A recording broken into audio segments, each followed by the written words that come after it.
अध्याय 2 साधन पाद 2.1 तप, अध्यात्म शास्त्रों के पठन पाठन और ईश्वर शरणागति, ये तीनों क्रिया योग हैं। साधन पाद का ये प्रथम सूत्र है।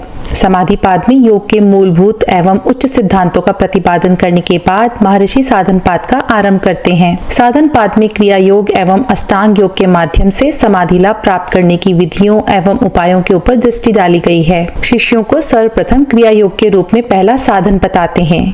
क्रिया योग, तप, स्वाध्याय एवं ईश्वर प्रणिधान, इन तीन साधना पद्धति का समग्र अनुष्ठान किया क्रिया योग के नाम से कहा गया है। कोई भी व्यक्ति जो योग मार्ग पर अपनी यात्रा प्रारंभ करना चाहता है, वह इन तीन प्रकार की साधनाओं को एक साथ अनुष्ठान के रूप में कर सकता है। इसके लिए किसी विशेष योग्यता की आवश्यकता नहीं है। ऐसी साधना पद्धति जिसे समझकर कोई भी अपना कार्मिक अनुष्ठान प्रारंभ कर सकता है। तप, द्वंद्वों को सहन करने का नाम तप है। द्वंद्व है सुख और दुख, लाभ हानि, मान अपमान, सर्दी गर्मी आदि। जीवन में व्यक्ति अनेक प्रकार से द्वंद्वों से घिरा रहता है, अतः किसी भी साधक को इन द्वंद्वों को सहन करने का अभ्यास करना चाहिए, जिससे उसके भीतर तप का अंश निर्मित होने लग जाए और उसकी सहन शक्ति बढ़कर उसे किसी भी प्रकार के उलझन से, विचलन से बचा ले। ऐसा कहा गया है कि जो तपस्वी नहीं है उसका योग सिद्ध नहीं होता है, अर्थात जो तपस्वी नहीं होगा तो निश्चित रूप से वह द्वंद्वों से भरा होगा और विचलन की स्थिति में होगा। विचलन और द्वंद्व से भरे व्यक्ति में योग घटित नहीं हो सकता है। तपस्वी होने को हमें अनिवार्य रूप से प्रथम और महत्वपूर्ण चरण समझना चाहिए। योग के जितने भी साधन होंगे वहां अभ्यास और वैराग्य की उपस्थिति अवश्यमेव होगी। योग के सब प्रकार के साधनों के अनुष्ठान में अभ्यास और वैराग्य, ये दो सर्वोपरि साधनों की आहुति अवश्य लगेगी। तप का निरंतर अभ्यास, तप के अनुष्ठान में बाधक तत्वों के प्रति वैराग्य, यह सब कुछ योगी के कर्तव्य हैं। स्वाध्याय, स्व का अर्थ है स्वयं, अध्याय का अर्थ है अध्ययन, स्वयं का अध्ययन। स्वाध्याय का दूसरा अर्थ है ऐसे शास्त्रों का अध्ययन जो योगी की अक्लिष्ट वृत्तियों को उभारे तथा क्लिष्ट वृत्तियों को नष्ट करने में सहायक हो। स्वाध्याय एक एंटीवायरस की तरह है जो बीच बीच में आने वाले संशयों को दूर करके बार बार साधक को योग मार्ग पर उन्मुख करता है। यदि कोई साधक तप करता है, ईश्वर प्रणिधान भी करता है, तो उसे कभी कभी संशय घेर लेता है। उस स्थिति में उसके योग मार्ग से गिरने की संभावना भी रहती है। अतः समग्र रूप से क्रिया योग का अनुष्ठान करणीय है। ईश्वर प्रणिधान, मन वचन वाणी से अपने समस्त कर्मों को बिना फल की इच्छा किए सर्वमना ईश्वर को समर्पित कर देना ईश्वर प्रणिधान कहलाता है। ईश्वर प्रणिधान में साधक स्वयं को निमित्त मात्र मानकर कर्म योग का आश्रय लेकर अपने आश्रम विहित कर्मों को असंशयित होकर करता है, जिससे वह द्वंद्व रहित हो जाता है और समाधि की ऊंची स्थिति तक पहुंच जाता है। इन तीनों क्रियाओं का समग्र रूप से अनुष्ठान करते रहने से योग यात्रा अच्छे से आगे बढ़ जाती है। 2.2 यह क्रिया योग समाधि की सिद्धि के लिए और अविद्या आदि कलेशों को क्षीण करने के लिए है। पिछले सूत्र में क्रिया योग की साधना त्रय पद्धति के बारे में बताने के बाद शिष्यों के मन की सहज जिज्ञासा का समाधान करते हुए महर्षि कहते हैं, क्रिया योग के निरंतर अभ्यास एवं वैराग्यपूर्ण अनुष्ठान से समाधि की भावना प्रबल होती है और साथ ही साथ व्यक्ति के भीतर पंच कलेशों का बल भी क्षीण होता चले जाता है। पंच कलेश कौन कौन से हैं एवं उनके अपने क्या क्या कार्य हैं? जब साधक क्रिया योग अर्थात तप, स्वाध्याय एवं ईश्वर प्रणिधान का निरंतर अनुष्ठान करता है, तब उसके भीतर विवेक ख्याति नाम की अग्नि उत्पन्न होने लगती है, जो कलेशों को दग्ध बीज जैसी अवस्था में ले आती है। योग की भाषा में कहें तो प्रकृति और पुरुष के भेद को जानने वाली सूक्ष्म बुद्धि प्रकृति में लीन हो जाती है। क्रिया योग से कैसे कलेश निर्बल हो जाते हैं? तब से साधक के शरीर के साथ साथ मन की अशुद्धि मिटने लगती है। वहीं स्वाध्याय से मन और हृदय की शुद्धि होने लगती है। ईश्वर प्रणिधान से समर्पण की भावना के अतिरेक होने से हृदय पूर्ण रूप से स्वच्छ एवं उदात्त हो जाता है। इस प्रकार क्रिया योग का अनुष्ठान साधक को पंच कलेशों से रहित करता हुआ शुद्ध अंतःकरण प्रदान करता है। शुद्ध अंतःकरण से साधक की आगे की यात्रा और अधिक आनंददायक एवं गतिशील हो जाती है। इंद्रियां, मन, बुद्धि, हृदय की शुद्धता से ही योग का मार्ग आगे बढ़ता है। इसीलिए प्रारंभ में ही क्रिया योग का अभ्यास आवश्यक है। जब तप से द्वंद सहन करने की शक्ति आ जाएगी, तब अविचलन की स्थिति में अधर्म आचरण नहीं होगा। सत्य और असत्य का बोध ठीक प्रकार से हो पाएगा। मैं और मेरे रूपी अहंकार से साधक दूर होने लग जाएगा। राग, द्वेष और अभिनिवेश रूपी कलेशों का बल भी कम होता चले जाएगा। कायिक, मानसिक और वाचिक तप से, स्वाध्याय एवं ईश्वर प्रणिधान से जीवन के विभिन्न आयामों पर विस्तृत रूप से प्रभाव पड़ेगा। अतः क्रिया योग के फल स्वरूप साधक के मन में समाधि के प्रति भावना प्रगाढ़ होती चली जाएगी और साथ ही जिन 5 कलेशों से उसका जीवन नारकीय हुआ पड़ा है, उसके बंधनों से भी वह मुक्त होता चला जाएगा। प्रत्येक व्रत एवं अनुष्ठान का निरंतर अभ्यास एवं वैराग्य पूर्वक निर्वहन करना ही योग मार्ग में सफलता है, अन्यथा बीच मझधार की स्थिति बनी रहेगी। 2.3 अविद्या, अस्मिता यानी अहंकार, राग, द्वेष और अभिनिवेश यानी जीवन के प्रति ममता, ये 5 कलेश हैं। पूर्व के सूत्र में एक नया शब्द आया, कलेश। अतः स्वाभाविक रूप से प्रश्न उठना था कि अब ये कलेश क्या है और इनकी संख्या कितनी है। महर्षि उक्त जिज्ञासा के उत्तर में सभी 5 कलेशों के नाम गिनाते हैं। अविद्या, अस्मिता, राग, द्वेष और अभिनिवेश। कलेशों से महर्षि का क्या आशय है, इस बात को समझाने के लिए महर्षि व्यास जी अपने योग दर्शन के भाष्य में कहते हैं कि ये 5 कलेश 5 प्रकार के मिथ्या ज्ञान हैं। अविद्या आदि ये 5 कलेश व्यक्ति की अधर्म प्रवृत्ति को बढ़ा देते हैं और इस प्रकार प्रवृत्ति को कार्य रूप में परिणत कर देते हैं। अंततः व्यक्ति जन्म जन्मांतर कर्म फल के चक्रव्यूह में फंसते चले जाता है। जब तक प्रत्येक प्रवृत्ति या कर्म के मूल में ये 5 कर्म होंगे, मनुष्य बंधन से मुक्त नहीं हो सकता। जब तक अविद्या आदि कलेश मूल में है, किसी भी कर्म के व्यक्ति धर्म आचरण से युक्त नहीं हो सकते, समाधि की सिद्धि नहीं हो सकती है, साधक अपने सच्चे स्वरूप में स्थिति को प्राप्त नहीं कर सकता है। अतः इस सूत्र में महर्षि ने संकेत रूप में 5 कलेशों के केवल नाम गिनाए हैं। आगे के सूत्रों में विस्तृत रूप से इन 5 कलेशों के स्वरूप एवं उनके कार्यों के ऊपर बात की गई है। 2.4 अविद्या ही अगले शेष 4 अर्थात अस्मिता, राग, द्वेष और अभिनिवेश कलेशों का उत्पत्ति क्षेत्र है, जो प्रसुप्त शिथिल कर दिए गए, कभी अन्य वृत्ति के द्वारा विच्छिन्न अर्थात अभिभूत होकर और उदार होकर इन 4 प्रकार की अवस्थाओं वाले होते हैं। अब 5 कलेशों में से प्रथम कलेश अविद्या की परिभाषा कर रहे हैं। साधक का कार्य है कि वह क्रिया योग का आश्रय लेकर समाधि की भावना को बढ़ाते जाए और साथ ही साथ अपने कलेशों को क्षीण करते चला जाए। इसके लिए कलेशों का स्वरूप का ठीक ठीक ज्ञान होना अत्यंत आवश्यक है। कोई भी साधक इनके स्वरूपों को भली भांति समझ पूर्वक समझ लेता है तो इनको निर्बल करने के लिए कृत संकल्पित हो सकता है और समय और साधना के साथ ही निर्बल हो सकते हैं। अविद्या सब कलेशों की जननी है। सबके मूल में अविद्या ही उपस्थित है। अविद्या के होने मात्र से सारे बंधन और दुख हैं, कलेश हैं। ऐसा समझें, अविद्या कारण है तो बाकी 4 कलेश उसके कार्य हैं। अविद्या के साथ साथ शेष 4 कलेशों की 5 अवस्थाएं बताई गई हैं। ये सभी कलेश इन 4 अवस्थाओं में डोलते रहते हैं। 5वीं जो अवस्था है दग्ध बीज, उसे प्रयत्न पूर्वक या योगस्थ होकर साधक को प्राप्त करनी पड़ती है। जब साधक के चित्त में कलेश केवल बीज रूप में होते हैं तो कलेशों की ऐसी अवस्था प्रसुप्त कही जाती है। अभी इन कलेशों का अंकुरण नहीं हुआ है, लेकिन ये अनुकूल वातावरण प्राप्त होने पर कभी भी प्रकट होकर मनुष्य को बंधन और दुख में डाल सकते हैं। लेकिन जितना वे प्रकट होते हैं अगली बार वहीं से प्रकट होने लगते हैं। ऐसा नहीं होता कि वे वापस अपनी बीज अवस्था को चले जाएं। इसी प्रकार जिन कलेशों के संस्कार मजबूत होते हैं या जो पूर्व में थोड़ा बहुत उगने शुरू हो गए थे, उनको अनुकूल वातावरण मिलने पर तत्क्षण अपना प्रभाव दिखाना शुरू कर देते हैं और मनुष्य को अपने अपने कार्य में प्रवृत्त कर देते हैं, द्वंद में डालना शुरू कर देते हैं और मनुष्य एक आंतरिक संघर्ष में पड़ जाता है। यह प्रक्रिया केवल कलेशों के बारे में ही नहीं अपितु अच्छे शुभ संस्कारों के लिए भी समझनी चाहिए। प्रक्रिया निर्दोष होती है, वह तो संवाहक होती है। दोष हमारे चयन और संस्कारों का होता है, हमारी प्रवृत्ति में होता है। एक ही सीढ़ी हमें ऊपर भी चढ़ाती है और वही सीढ़ी हमें नीचे भी ले जाती है।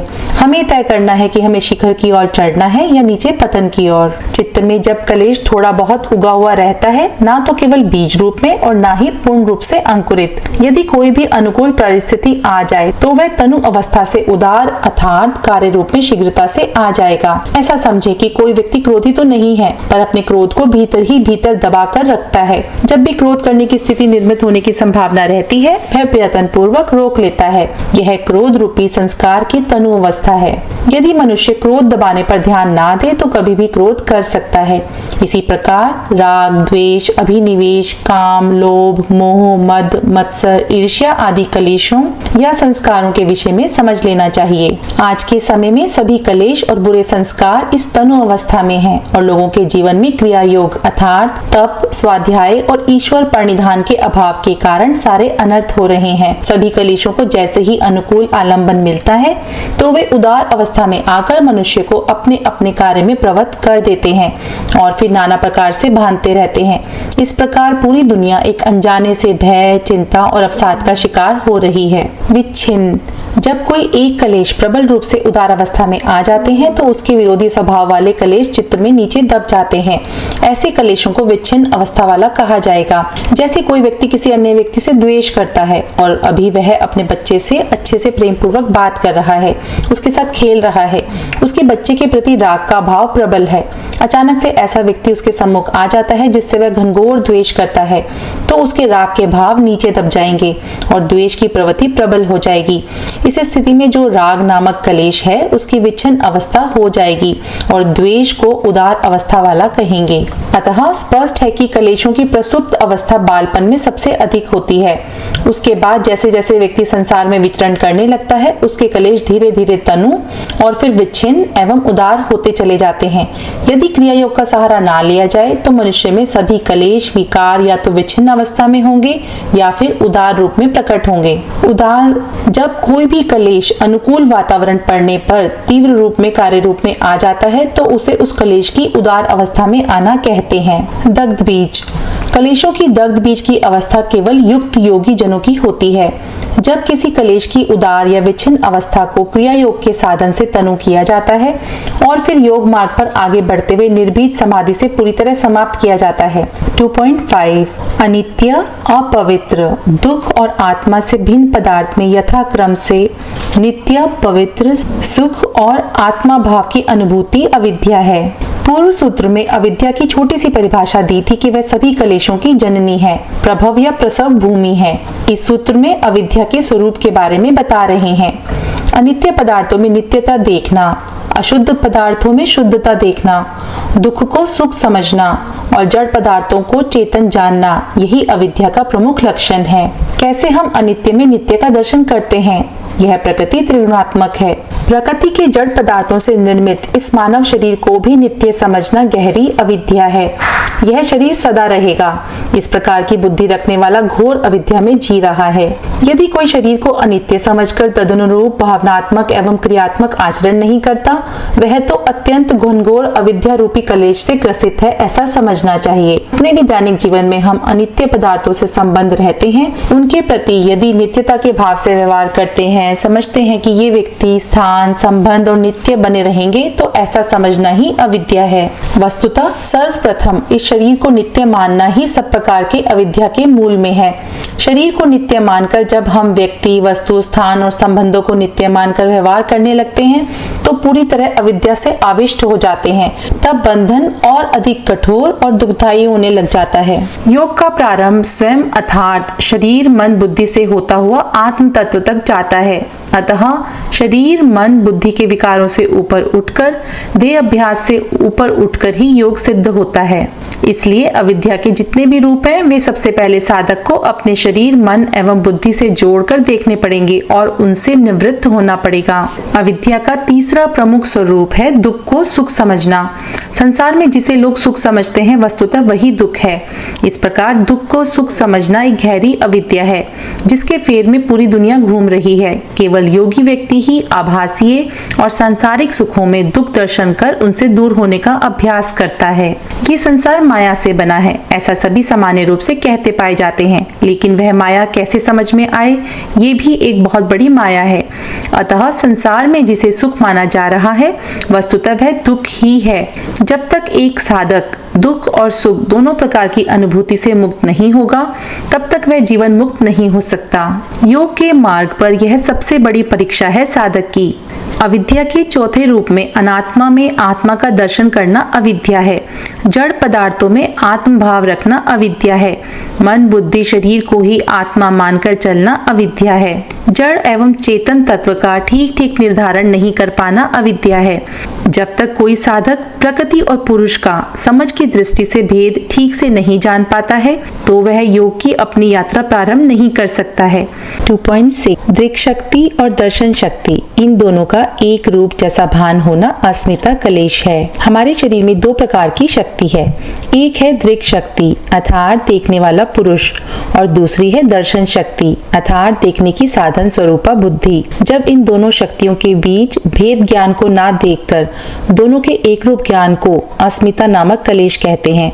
दो विपरीत तत्वों के गुण स्वभाव एवं स्वरूप में अत्यंत भेद होना स्वाभाविक है, लेकिन अविद्या के कारण जब चेतन और जड़ पदार्थों के बीच के भेद को ना समझकर उनमें एक रूपता का भान रखते हैं तो इसे अस्मिता कलेश कहा जाता है। अज्ञान के कारण यह इतना मिला जुला रूप व्यक्ति को दिखता है कि बिना योगस्थ हुए इनके परस्पर भेद को देखना असंभव है। इसे ही ईश्वर की माया शक्ति कहा जाता है।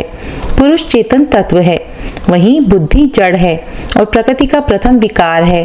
पुरुष अपरिणामी है, वहीं बुद्धि परिणामिनी है। पुरुष देखने की शक्ति है लेकिन बुद्धि दिखाने वाली साधन मात्र है। अष्टांग योग एवं क्रिया योग की साधना के अभाव में व्यक्ति माया के वशीभूत हुआ इस बुद्धि गहाय भेद को भी ना पहचान कर दोनों को एक जैसा समझ लेता है और फिर दुखों को पाता कलेश के संस्कार जमा करता रहता है। पुरुष दृक् शक्ति और दर्शन शक्ति के स्वरूप को अलग अलग ना जानकर इन्हें एक ही समझना यह मानव जाति की सबसे बड़ी और आखिरी गलतफहमी है। जो मनुष्य योग साधना से इनके अलग अलग स्वरूप को ठीक ठीक जान लेता है उसे ही सच्चा ज्ञान प्राप्त होता है, अन्यों को नहीं। इस प्रकार हमने जाना कि अस्मिता नामक कलेश क्या है। इन सभी कलेशों को हम क्रिया योग यानी तप स्वाध्याय एवं ईश्वर प्रणिधान द्वारा क्षीण कर सकते हैं और फिर अष्टांग योग एवं आगे असंप्रज्ञात समाधि द्वारा दग्ध बीज करके कृतकृत्य हो सकते हैं। 2.7 सुख की प्रतीति के पीछे अर्थात सुख को भोगने की इच्छा राग कलेश है। अविद्या अस्मिता नामक दो कलेशों को विस्तार पूर्वक समझाने के बाद राग तीसरा कलेश है जो सामान्य रूप से प्रत्येक मनुष्य में प्रकट रूप में पाया ही जाता है।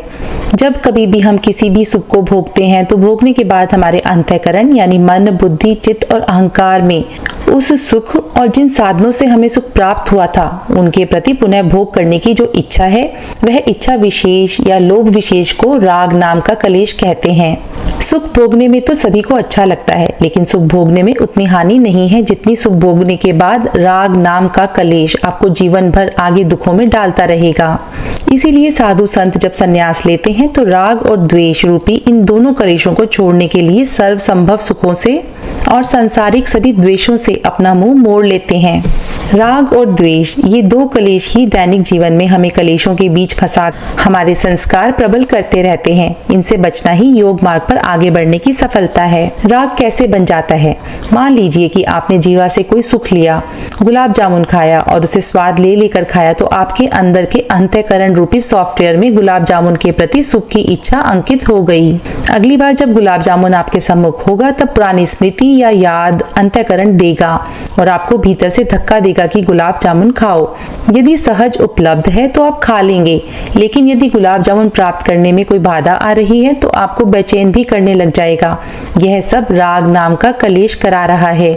यदि गुलाब जामुन देने में कोई व्यक्ति ही बाधा बन रहा है तो तुरंत ही उस व्यक्ति से आपका द्वेष हो जाएगा। इस प्रकार राग वाले विषय में जो भी बाधक होगा, चाहे वह व्यक्ति हो, वस्तु हो या स्थान हो, आप उससे द्वेष करने लग जाएंगे। जिस विषय में भी आपके राग की प्रबलता होगी उसके बीच आने वाले तत्वों में आप द्वेष करने लग जाएंगे। इस प्रकार राग और द्वेष दोनों आपके जीवन को हिलाने लग जाएंगे।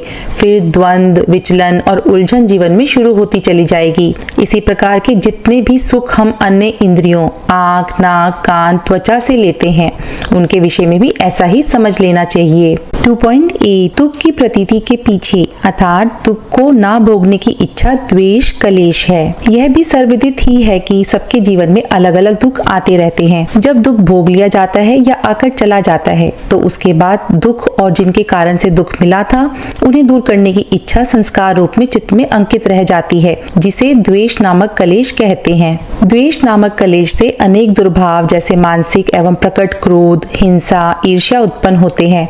द्वेष नामक कलेश जब जीवन में अधिक बढ़ जाता है तो निरंतर संशय की स्थिति बना देता है, जिसके कारण से व्यक्ति किसी पर भी सहजता से विश्वास नहीं कर पाता है। यदि कोई व्यक्ति निरंतर संशय की स्थिति में जीता है तो वह अपनी आत्मा से दूर होता चला जाता है।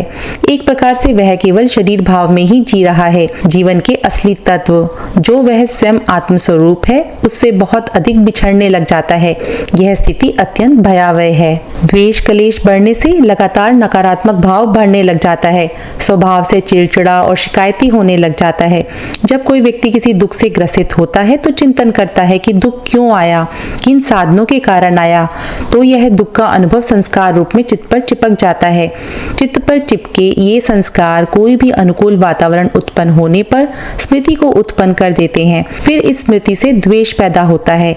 यही द्वेष के उत्पन्न होने का क्रम एवं प्रक्रिया है। राग और द्वेष दो विपरीत कलेश हैं, लेकिन दोनों की उत्पत्ति के क्रम एवं प्रक्रिया में एक जैसी समानता है। राग अलग तरह से व्यक्ति को दुखी करता है और द्वेष अलग तरह से। द्वेष व्यक्ति को पाप और हिंसा में प्रवृत्त करता है, बुरे कर्मों की ओर ले जाता है और फिर पूरे मानव जीवन को जन्म जन्मांतरों में भटकाता है। इसलिए दैनिक जीवन में राग और द्वेष को ठीक ठीक समझकर इनका प्रयोग केवल स्वयं के जीवन के उत्थान में लगाना चाहिए। द्वेष कलेश होने के साथ साथ एक शक्ति भी है, ऐसी शक्ति जो हमें हटाने की, निवृत्ति की शक्ति देती है। अतः इसका प्रयोग यदि आप स्वयं के जीवन से दोषों और दुर्गुणों को हटाने के लिए करेंगे तो यही शक्ति सात्विक शक्ति बन जाएगी। ईश्वर ने जो कुछ बनाया है उसमें अच्छाई और बुराई दोनों डालकर भेजी गई है।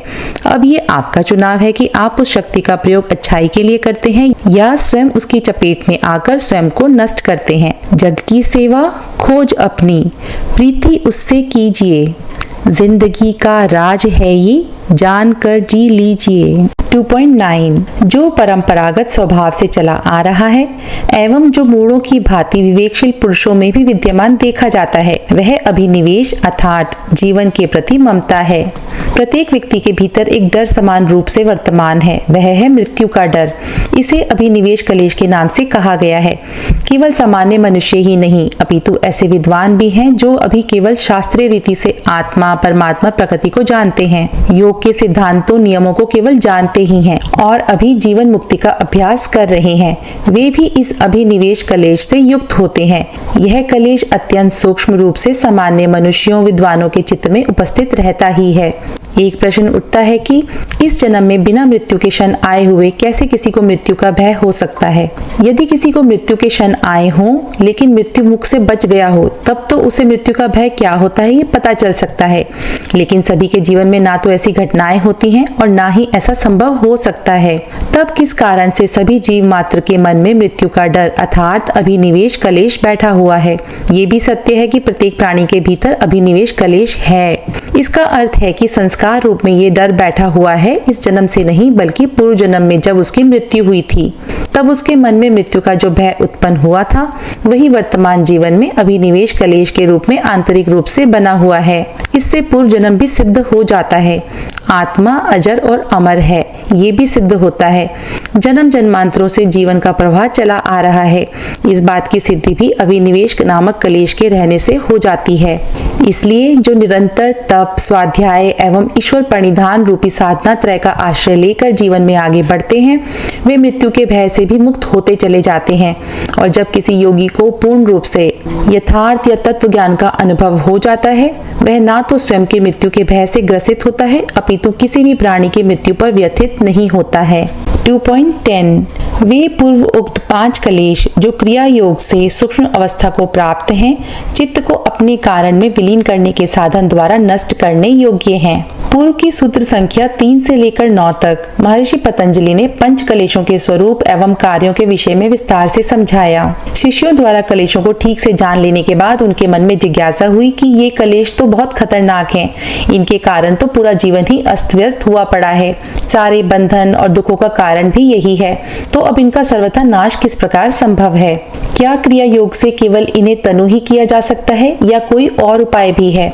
शिष्यों को उत्तर देते हुए महर्षि कहते हैं, ये अविद्या आदि पंच कलेश अत्यंत सूक्ष्म हैं।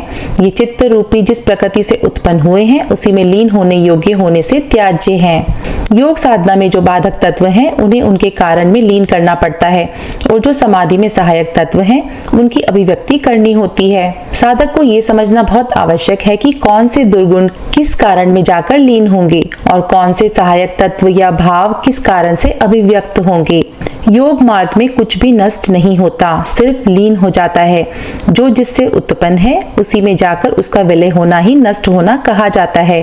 अतः एक दृष्टि रखनी होती है कि हमें अपने दुर्गुणों, विकारों, कुसंस्कारों, बुरी आदतों को उनके कारण में लीन करा देना है और जो कुछ शुभ है, अच्छे संस्कार हैं, उन्हें अभिव्यक्त करना है। इसी एक सोच और दृष्टि से साधक योग मार्ग पर आगे बढ़ने लग जाता है। जैसे ही पंच कलेश चित्त के साथ प्रकृति में लीन हो जाते हैं, योगी विकार रहित होकर समाधि की अवस्था को प्राप्त हो जाता है। ईश्वर के साहचर्य को प्राप्त करता हुआ नित्य आनंद में रमण करता है, समाधान की स्थिति में जीता है, जीवन मुक्ति के साथ जीता है। 2.11 वृत्तियां ध्यान के द्वारा नष्ट करने योग्य हैं। जब कलेशों को क्रिया योग के द्वारा निर्बल कर दिया जाता है, अर्थात कलेशों की स्थूल वृत्तियों को क्रिया योग से सूक्ष्म कर दिया जाता है, तब ध्यान के द्वारा उन्हें दग्ध बीज करने का प्रयास करना चाहिए। जब कलेश बड़े रूप में या उग्र रूप में प्रकट होते हैं तो इसे कलेशों का स्थूल रूप कहा जाता है। इसे हटाने के लिए क्रिया योग का सहारा लिया जाता है। क्रिया योग से इन्हें केवल सूक्ष्म किया जा सकता है, लेकिन इन्हें लगभग पूरी तरह खत्म करने के लिए साधक को विशेष प्रयत्न करना पड़ता है, जिसे महर्षि ने ध्यान कहा है। यहाँ ध्यान से महर्षि का अर्थ है विवेक ख्याति। ध्यान से जैसे एक निष्ठ ज्ञान उत्पन्न होता है, उसी प्रकार मुझे अपने कलेशों के सूक्ष्म रूप को समाप्त करना है। इस प्रकार के एक निष्ठ ज्ञान के प्रवाह से हटाने का बड़ा प्रयत्न करना चाहिए। योग दर्शन एक व्यवस्थित शास्त्र है। यहाँ ठीक ठीक स्वरूप ज्ञान, निश्चित प्रक्रिया, निश्चित लक्ष्य, समस्या और समाधान की बात की जाती है। यदि महर्षि कहते हैं कि सूक्ष्म कलेश ध्यान या विवेक ज्ञान के द्वारा हटाए जा सकते हैं, तो ये 100% सत्य है। कोई भी साधक यदि ठीक ठीक साधना का आचरण करेगा तो निश्चित पाएगा कि योग सूत्रों में वर्णित विधियों से उसे कहे गए परिणाम मिलते ही हैं। यह योग दर्शन आचरण का शास्त्र है। इसमें बिना आचरण के कोई गति नहीं है। इसीलिए जो भी साधक योग सूत्रों को पढ़कर अपने जीवन में साधना करना चाहते हैं, उन्हें निश्चित की गई विधियों को आचरण में लाना ही होगा। जब क्रिया योग से हमारे कलेश सूक्ष्म हो जाएंगे, तब बार बार प्रत्येक कर्म, व्यवहार, चेष्टा में साधक को देखना चाहिए कहीं लेश मात्र इनमें कलेश तो नहीं है। यदि है तो उससे दूर होने का प्रयास करते रहना चाहिए। इस प्रकार जब निरंतर रूप से ज्ञान का प्रहार होता रहेगा तो एक दिन ऐसा आएगा जब आप पूर्ण रूप से कलेशों के ऊपर नियंत्रण पा लेंगे। 2.12 कलेश जिसकी मूल है, ऐसे कर्म संस्कारों का समुदाय वर्तमान और भविष्य में होने वाले जन्मों में भोगा जाने वाला है। जिन भी कर्माशयों के मूल में अविद्या आदि पंच कलेश हैं, वे व्यक्ति को उसके वर्तमान एवं भावी जीवन में भोग रूपी फल देने वाले होते हैं। इसका एक अर्थ ये भी हुआ कि ऐसे कर्म जिनके मूल में अविद्या आदि पंच कलेश नहीं है, उनका किसी भी प्रकार से भोग रूपी फल देने वाले संस्कार बनते ही नहीं है। ऐसे कर्मों को योग की भाषा में निष्काम कर्म कह देते हैं, जो केवल योगियों के ही होते हैं। सांसारिक व्यक्तियों के कर्म तो 3 प्रकार से आगे कहे जाएंगे। इस संसार में योग के विपरीत जो कुछ कर्म किए जा रहे हैं, वे कलेश मूलक होने से भोग या फल देने वाले ही हैं। कलेश मूलक होने से अनेक प्रकार के बंधनों में डालने वाले या दुख देने वाले भी हैं। काम, क्रोध, लोभ और मोह से ही शुभ या अशुभ कर्मों का कर्माशय उत्पन्न होता है और इनकी तीव्रता या कम गति के कारण ही मनुष्य को इसी जन्म में अथवा आने वाले अगले जन्मों में दुख या सुख रूप में फल की प्राप्ति होती है। जिन कर्मों का वेग अत्यंत तीव्र होता है, उनका फल तो शीघ्र मिलता है या इसी जन्म में मिल जाता है। लेकिन यदि किसी जीव ने अत्यंत नीच कर्म किए हैं तो उन कर्मों का फल हो सकता है इस जन्म में ना मिलकर आगे वाले जन्मों में योनियों में मिले। ऐसा इसलिए होता है क्योंकि कोई भी कलेश मूलक कर्म 3 प्रकार से भोग देने के लिए प्रवृत्त होता है, जाति, आयु और भोग। यदि किसी मनुष्य ने इतना नीच कर्म कर दिया कि उसका फल मनुष्य योनि में संभव ही नहीं है, अर्थात मनुष्य योनि से अलग किसी पशु पक्षी की योनि में ही संभव है, तो वह पाप कर्म प्रतीक्षा करेगा अन्य योनि का। इस प्रकार अत्यंत पाप कर्म वर्तमान मनुष्य जन्म में फल ना देते हुए अगले योनि प्राप्त होने तक दबे रहते हैं और जब अनुकूल जाति मिलती है तब फल उन्मुख होते हैं। संसार में भी कई बार अत्यंत नीच कर्म करने वाले अपराधी को दंड स्वरूप 2-3 जीवन भर के कारावास की सजा सुनाते हैं, लेकिन वस्तुतः सजा तो उसे एक ही जीवन में दी जा सकती है। लेकिन ईश्वर के साम्राज्य में दंड की व्यवस्था इस प्रकार है, यदि दंड मनुष्य के रूप में देनी संभव ना हो तो भी पाप कर्म की सजा अवश्य मिलेगी। यदि सजा कुत्ते की योनि के रूप में लिखी है, प्रतीक्षा की जाएगी और समय आने पर कुत्ते की योनि में पाप कर्माशय ले जाएंगे। इसीलिए कहा जाता है, भगवान के घर में देर तो हो सकती है लेकिन अंधेर नहीं हो सकती। यह कर्म एवं कर्म के फलों का एक आध्यात्मिक विज्ञान है। 2.13 मूल के विद्यमान रहने तक उस कर्माशय का परिणाम जन्म, आयु और भोग के रूप में प्राप्त होता रहता है। इस सूत्र में महर्षि बताते हैं, यदि कर्मों का आधार कलेश बने हैं तो उनके संस्कार चित्त में अंकित हो जाएंगे और तब उन कर्मों का फल जाति, आयु और भोग के रूप में मिलेगा। अब प्रश्न उठता है कि ये जाति, आयु और भोग होता क्या है। जाति से यहाँ मतलब कोई ब्राह्मण, यादव, अहीर या समाज में व्याप्त अलग जातियों से नहीं है, अपितु यह योग में एक पारिभाषिक शब्द है। योग में जहाँ जहाँ भी जाति शब्द का प्रयोग होगा तो उससे मनुष्य जाति, पशु पक्षियों की जाति, कीट पतंगों की जाति समझना चाहिए। विभिन्न एक जैसे जीवों के वर्गीकरण को जाति कह सकते हैं। जब कर्म फल देने की स्थिति में आ जाते हैं तब वे 3 प्रकार से फल देते हैं, जाति, आयु और भोग के रूप में। कोई भी कलेश युक्त कर्म भविष्य में इन्हीं 3 रूपों में फल देगा। या तो कर्म मनुष्य जाति में लेके जाएगा या फिर पशु पक्षी कीट पतंगों की जाति में। आयु जाति के अनुसार ही सबकी आयु भी निश्चित है। यदि मनुष्य जाति में जन्म होगा तो लगभग 100 वर्ष की आयु या फिर कर्मों के अनुसार तय आयु कम या अधिक भी हो सकती है। इसी प्रकार से पशु पक्षियों कीट पतंगों की भी उनकी जाति के अनुसार आयु समझ लेनी चाहिए। भोग कर्मों के फल के रूप में तीसरी चीज मिलती है, सुख दुख भोगने के साधन। जैसे कर्म होंगे उन्हीं के अनुसार सुख दुख की मात्रा भी निश्चित होगी।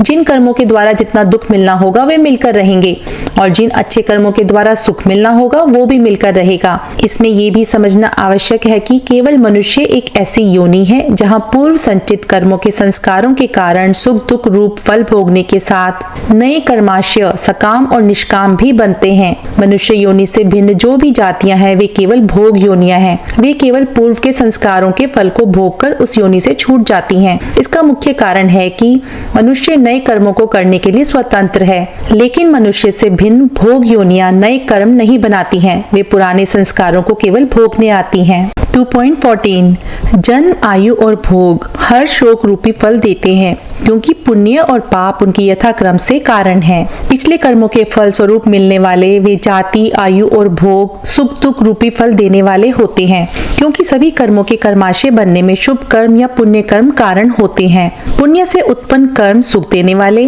और पाप से उत्पन्न कर्म दुख देने वाले होते हैं। हम जो कुछ भी करते हैं उनका अवश्य रूप से कर्माशय बनता है। इसीलिए हमें प्रयत्न करना चाहिए कि हमारे कर्मों के फल उन्मुख होने में पुण्य ही कारण बने। धीरे धीरे साधना के मार्ग पर आगे बढ़ते रहने से फिर सकाम कर्मों को भी निष्काम कर्मों में बदलते चले जाएं। गीता में कहा गया है कि इस संसार में ऐसा कोई भी मनुष्य नहीं है जो एक क्षण के लिए भी बिना कर्म किए रह सकता है। अतः कर्म करना तो नियति है ही। तब शुद्ध बुद्धि यही कहती है कि अच्छे कर्म करो, ऐसे कर्म जिन्हें करने में स्वयं को सात्विक प्रसन्नता अनुभव होती हो, दूसरों का भी किसी प्रकार से अहित ना हो। इस भावपूर्ण चेतना के साथ जब हम कर्म क्षेत्र में कदम रखते हैं तो आगे चलकर हम निष्काम कर्म करने में सक्षम हो जाएंगे। कर्म शब्द इतना गहन है कि अत्यंत गहराई से चिंतन करने के बाद भी समझ में नहीं आता है। सामान्य मनुष्यों की तो बात ही क्या करें, बड़े बड़े चिंतनशील विद्वान व्यक्ति भी कर्म की मीमांसा करने में स्वयं को अक्षम पाते हैं। परिस्थिति, व्यवहार, सिद्धांत और चुनाव के कारण कर्म का स्वरूप और फल दोनों परिवर्तित हो जाता है। 2.14 जन्म, आयु और भोग हर शोक रूपी फल देते हैं क्योंकि पुण्य और पाप उनकी यथाक्रम से कारण हैं। पिछले कर्मों के फल स्वरूप मिलने वाले वे जाति, आयु और भोग सुख दुख रूपी फल देने वाले होते हैं, क्योंकि सभी कर्मों के कर्माशय बनने में शुभ कर्म या पुण्य कर्म कारण होते हैं। पुण्य से उत्पन्न कर्म सुख देने वाले और पाप से उत्पन्न कर्म दुख देने वाले होते हैं। हम जो कुछ भी करते हैं उनका अवश्य रूप से कर्माशय बनता है। इसीलिए हमें प्रयत्न करना चाहिए कि हमारे कर्मों के फल उन्मुख होने में पुण्य ही कारण बने। धीरे धीरे साधना के मार्ग पर आगे बढ़ते रहने से फिर सकाम कर्मों को भी निष्काम कर्मों में बदलते चले जाएं। गीता में कहा गया है कि इस संसार में ऐसा कोई भी मनुष्य नहीं है जो एक क्षण के लिए भी बिना कर्म किए रह सकता है। अतः कर्म करना तो नियति है ही। तब शुद्ध बुद्धि यही कहती है कि अच्छे कर्म करो, ऐसे कर्म जिन्हें करने में स्वयं को सात्विक प्रसन्नता अनुभव होती हो, दूसरों का भी किसी प्रकार से अहित ना हो। इस भावपूर्ण चेतना के साथ जब हम कर्म क्षेत्र में कदम रखते हैं तो आगे चलकर हम निष्काम कर्म करने में सक्षम हो जाएंगे। कर्म शब्द इतना गहन है कि अत्यंत गहराई से चिंतन करने के बाद भी समझ में नहीं आता है।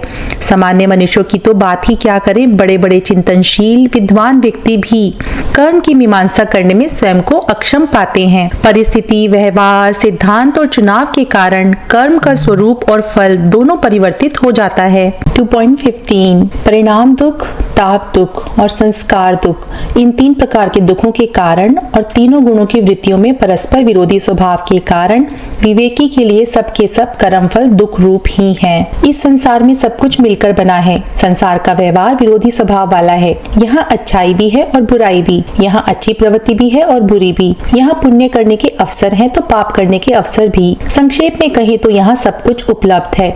अब यह मानव की प्रवृत्ति पर निर्भर है कि वह किसका चयन करता है, और परमात्मा ने मनुष्य को स्वतंत्र रूप से कर्ता बनाया है और उसे प्रत्येक स्थिति में चयन का अधिकार भी दिया है। वेद, उपनिषद, दर्शन, गीता, रामायण, महाभारत आदि अनेक सद्ग्रंथों के माध्यम से सही और गलत के निर्धारण का अवसर भी दिया है, लेकिन फिर भी उसे चयन का पूर्ण अधिकार दिया है। जब चयन का पूर्ण अधिकार है तब ये निश्चित हो जाता है कि हम जो कुछ करते हैं वह नितांत रूप से स्वयं करते हैं, क्योंकि तब हम जो करते हैं वह स्वयं चुनते हैं करने के लिए। यदि किसी दबाववश हम कुछ करते हैं तो भी हम दबाव को चुनते हैं और कर्म करते हैं, अर्थात प्रत्येक स्थिति में हम ही चयनकर्ता होते हैं और कर्म के फल के अधिकारी होते हैं। जब जाति, आयु, भोग ये तीनों सुख और दुख रूप में मनुष्य को फल देते हैं तो लोग सुख को सुख और दुख को दुख अनुभव करते हुए भोगते हैं और इस प्रकार उनके जीवन चक्र का पहिया घूमता रहता है। लेकिन जैसा कि ऊपर कहा गया है, इस संसार में सब कुछ समाया हुआ है, तो योगी जन इस संसार का हिस्सा होते हुए भी पूर्व जन्म से प्राप्त सुख दुख रूपी समस्त कर्म फलों को दुख मानकर उदासीन रहता है। भोग चाहे सुख परोसे या फिर दुख, योगी के लिए सब कुछ दुख स्वरूप होकर त्याज्य ही है। जब वह सुख को भी दुख समझता है तो वह दुखी नहीं होता, अपितु सुख में सुख नहीं देखता है, केवल उसके प्रति उदासीन बना रहता है, और जब दुख आता है तब भी उदासीन बना रहता है। इस प्रकार सुख और दुख दोनों से गुजर जाता है। कर्म भी अपना फल दे चुके होते हैं और योगी भी कर्म फल से मुक्त हो जाता है। योगी सुख में दुख कैसे देखते हैं और क्यों देखते हैं, आइए इसके पीछे का आध्यात्मिक विज्ञान समझते हैं। दुख तो दुख स्वरूप है ही, ये सबको समझ में आता है। दुख के विषय में किसी को भी कोई समस्या नहीं है, लेकिन सुख रूपी जो भोग है वह किस प्रकार से दुख है, त्याज्य है, इसको बहुत गहराई से समझना आवश्यक है। योग मार्ग की साधना पर आगे बढ़ रहे साधकों के लिए सूत्र संजीवनी है। कोई भी सुख रूपी भोग चार प्रकार से अंततः दुखदायी सिद्ध हो जाता है। परिणाम रूप में दुखदायी, भोग के समय उपस्थित होने वाले बाधक तत्वों के रूप में दुखदायी, भोग भोगते समय बनने वाले भोग के संस्कार स्मृति रूप में दुखदायी, और अंतिम त्रिगुणों के परस्पर विरोधी स्वभाव होने से दुखदायी। योगी दूरदर्शी होते हैं, वे बहुत पास का नहीं अपितु दूर की सोच रखकर आज वर्तमान को जीते हैं।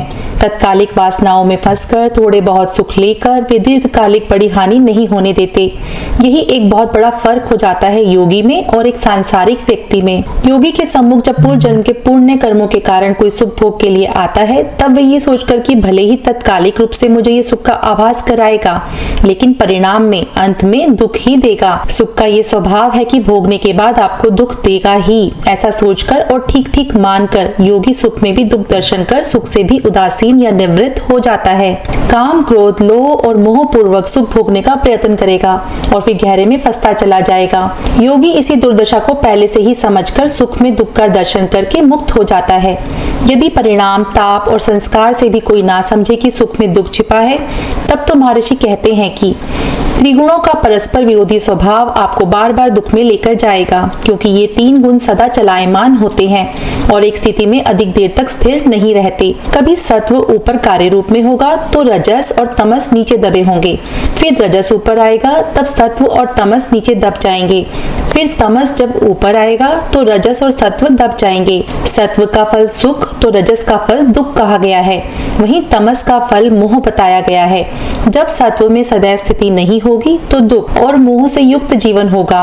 इस प्रकार शाश्वत सुख कभी नहीं मिलेगा। इस प्रकार विवेकवान की दृष्टि में कहीं कोई शाश्वत सुख नहीं होने से सुख भी दुख ही है या सब कुछ दुख ही है, और दुख से प्रत्येक व्यक्ति छूटना चाहता है। योग की साधना दुख से छूटकर शाश्वत आनंद, सुख और दुख से पार की स्थिति को प्राप्त करने के लिए है। 2.16 जो आया नहीं है, आने वाला है, वह दुख त्यागने योग्य है। सुख में भी दुख दर्शन का दोष दिखाकर महर्षि अब बताते हैं कि दुख को दुख मानकर उससे कैसे बचा जाए। प्रारब्धवश जो दुख रूप में भोग मिल चुके हैं, उन्हें तो किसी भी प्रकार हटाया नहीं जा सकता। जो वर्तमान में कोई दुख भोगा जा रहा है, उसे भी हटाया नहीं जा सकता, क्योंकि कर्म फल उन्मुख हो गया है। अब बचे ऐसे दुख जो भविष्य में फल देने वाले बनेंगे, तो ऐसे दुख हटाए जाने योग्य हैं। ऐसे दुखों को हटाए जाने के लिए प्रयास किया जा सकता है। जैसे वर्तमान में आप कोई दुख, चाहे शरीर का हो या मन का, भोग रहे हैं।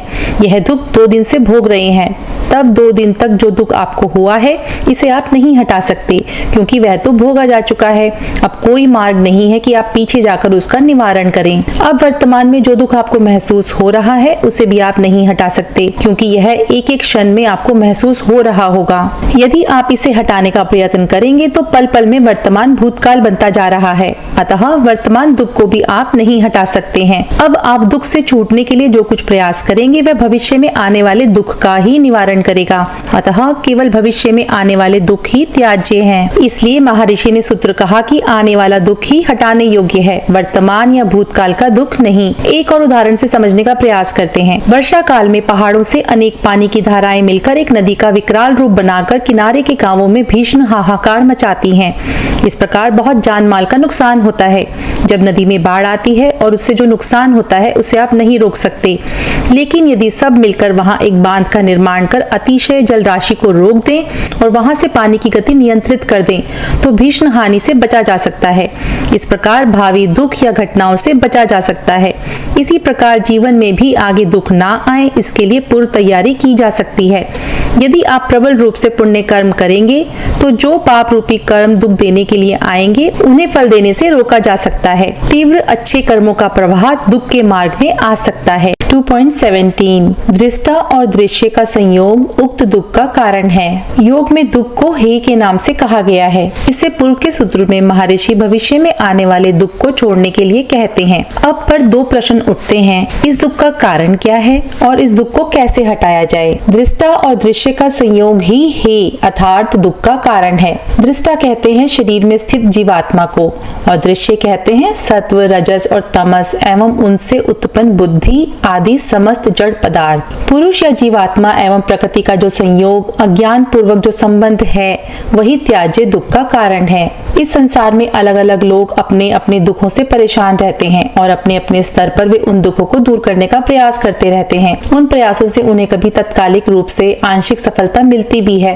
और कभी नहीं भी मिलती। लेकिन यदि मुख्य रूप से दुखों के कारण पर दृष्टि डाली जाए, तो पुरुष और प्रकृति का अज्ञान पूर्ण संयोग या मिला जुला स्वरूप ही मुख्य कारण दिखता है। अब एक बात समझने की ये है कि सभी सुख दुख का आधार ये स्थूल शरीर है। शरीर को 3 भागों में बांटा गया है। स्थूल शरीर, सूक्ष्म शरीर, कारण शरीर। रक्त, मांस, हाथ पांव युक्त जो ये पुतला है उसे स्थूल शरीर कहा जाता है। बुद्धि, अहंकार, 10 इंद्रियां, मन एवं 5 तन्मात्राओं को सूक्ष्म शरीर कहते हैं। जब आत्म तत्व सूक्ष्म शरीर के साथ संयुक्त होता है तब पूर्व जन्म के संस्कारों के कारण ही गर्भ प्राप्त करता है और पुनः स्थूल शरीर में प्रवेश कर जाता है। शरीर ही सब सुख दुखों का आधार है और शरीर प्राप्त करने के कारण आत्मा और सूक्ष्म शरीर का संयोग है। अतः जब दुखों को पूर्ण रूप से हटाने की बात आएगी तो शरीर से मुक्त होकर सूक्ष्म शरीर के साथ संयोग को भी हटाना होगा। जन्म जन्मांतरों से हम इस देह भाव को हजारों लाखों बार प्राप्त कर चुके हैं और हर जन्म में हमने इससे छूटने की कोशिश भी की होगी, लेकिन फिर वासनाओं के वश में आकर सांसारिक जीवन में व्यस्त हो गए होंगे। सोचा होगा कि अभी मुक्ति की क्या आवश्यकता है, अभी तो और मनुष्य जीवन जीकर समाज में परोपकार करेंगे। इस प्रकार बार बार बचते रहे होंगे, लेकिन ईश्वर भी जानता है कि मनुष्य यदि एक बार देह भाव को प्राप्त हो गया तो वापस लौटते लौटते कई जन्म लग जाएंगे।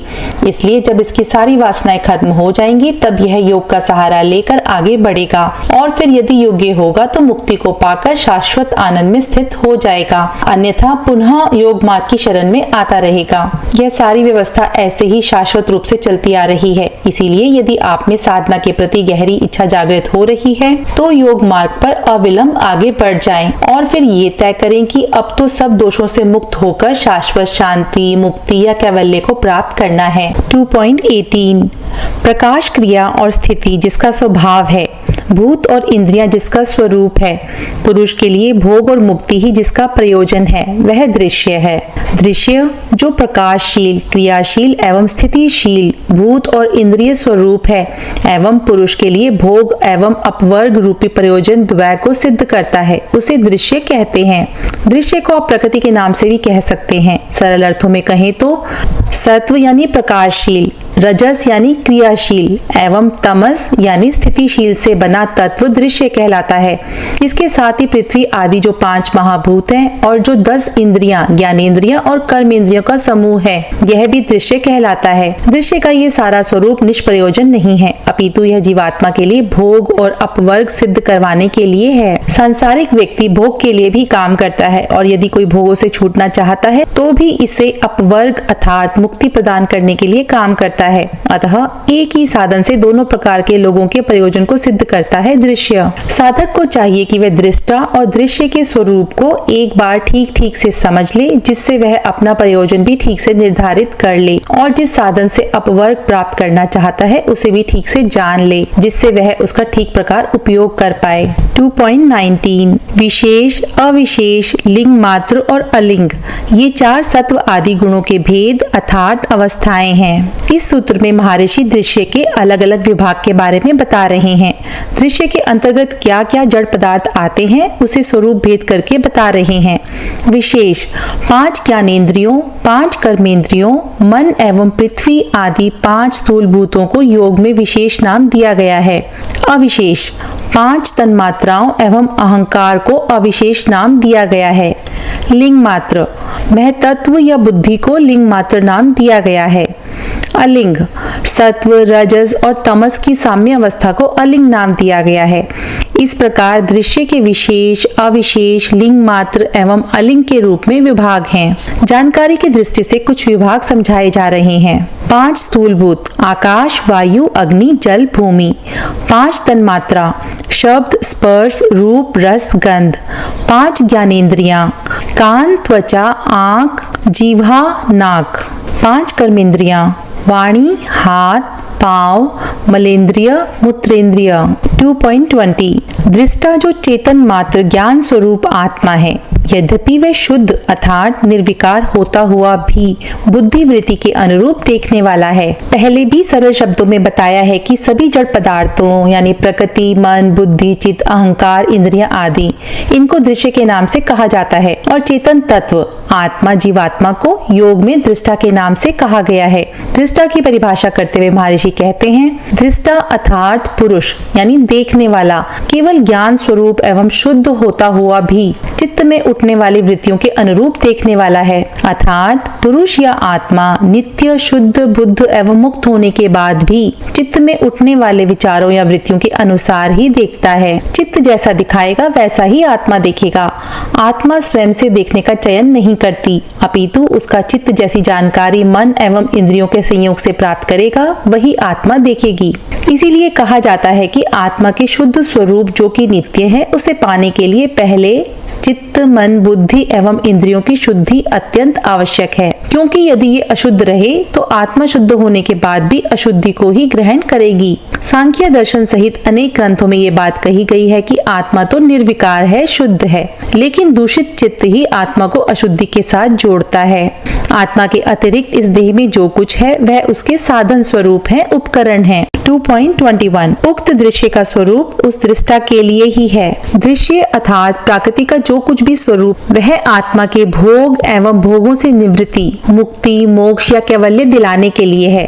पतंजलि योग सूत्र जैसे गहन शास्त्र में कोई भी शब्द व्यर्थ नहीं है और इसे अत्यंत संक्षिप्त बनाया गया है, जिससे केवल गूढ़ रूप में ही बात को कहा जाए। किसी भी शास्त्र को लिखने के पीछे 4 कारण होते हैं, जिन्हें अनुबंध चतुष्टय कहते हैं। ये 4 हैं: अधिकारी, विषय, प्रयोजन, संबंध। दृश्य का संपूर्ण स्वरूप या उसके सभी अंग पुरुष के प्रयोजन सिद्ध करने के लिए होते हैं। इसे बार बार दोहराने का इतना ही अर्थ है कि साधक प्रकृति को केवल दुख का कारण ना समझे या फिर इससे दूर भागकर ना जाए, अपितु इसे ही साधन बनाकर अपवर्ग मुक्ति को प्राप्त करे। पूर्व में भी हमने आपसे कहा था कि कांटे से ही कांटा निकाला जाता है और बाद में जिस कांटे से कांटा निकाला था उसे भी फेंक दिया जाता है। इसी उदाहरण को जब आप अपने सम्मुख रखेंगे तब आपको योग के मार्ग का सही बोध होता रहेगा। मुख्य रूप से प्रकृति का प्रयोजन पुरुष को अपवर्ग यानी मुक्ति और मोक्ष दिलाना है। भोग मुख्य नहीं है, अर्थात गौण है। जिस प्रकार यात्रा करते समय हम किसी वाहन का उपयोग गंतव्य तक पहुंचने के लिए करते हैं, उसी प्रकार मुक्ति रूपी गंतव्य तक पहुंचने हेतु भोग यात्रा के बीच के सुख सुविधाएं मात्र हैं। यदि कोई सुख सुविधाओं में फंसा रह जाएगा तो मंजिल प्राप्त होने पर भी वह साधन को नहीं छोड़ेगा और पुनः जन्म जन्मांतरों के फेर में पड़ता जाएगा, और ऐसा होना सबसे बड़ा दुर्भाग्य है। सिद्धांत: प्रकृति का संपूर्ण उद्देश्य पुरुष को भुक्ति और मुक्ति दिलाने के लिए हुआ है। प्रकृति स्वयं के लिए नहीं अपितु जीवात्मा के लिए उत्पन्न हुई है।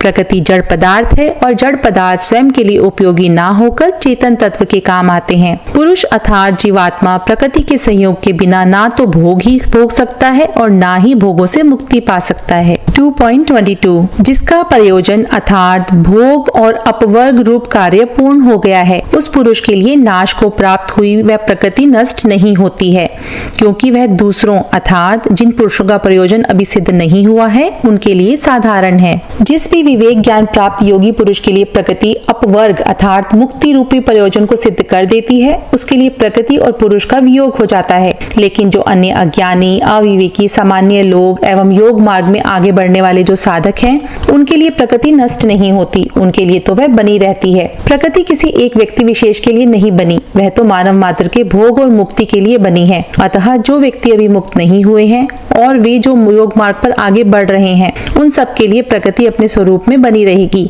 उनके सम्मुख नाना प्रकार के भोग उपस्थित करती रहेगी। जिनके पूर्व जन्म के कर्म आशय बचे होंगे उन्हें उनके अनुसार जाति, आयु और भोग दिलाती रहेगी। प्रकृति भी मुक्त पुरुष के लिए नष्ट हो जाती है, लेकिन अन्यों के लिए पहले के जैसी बनी रहती है।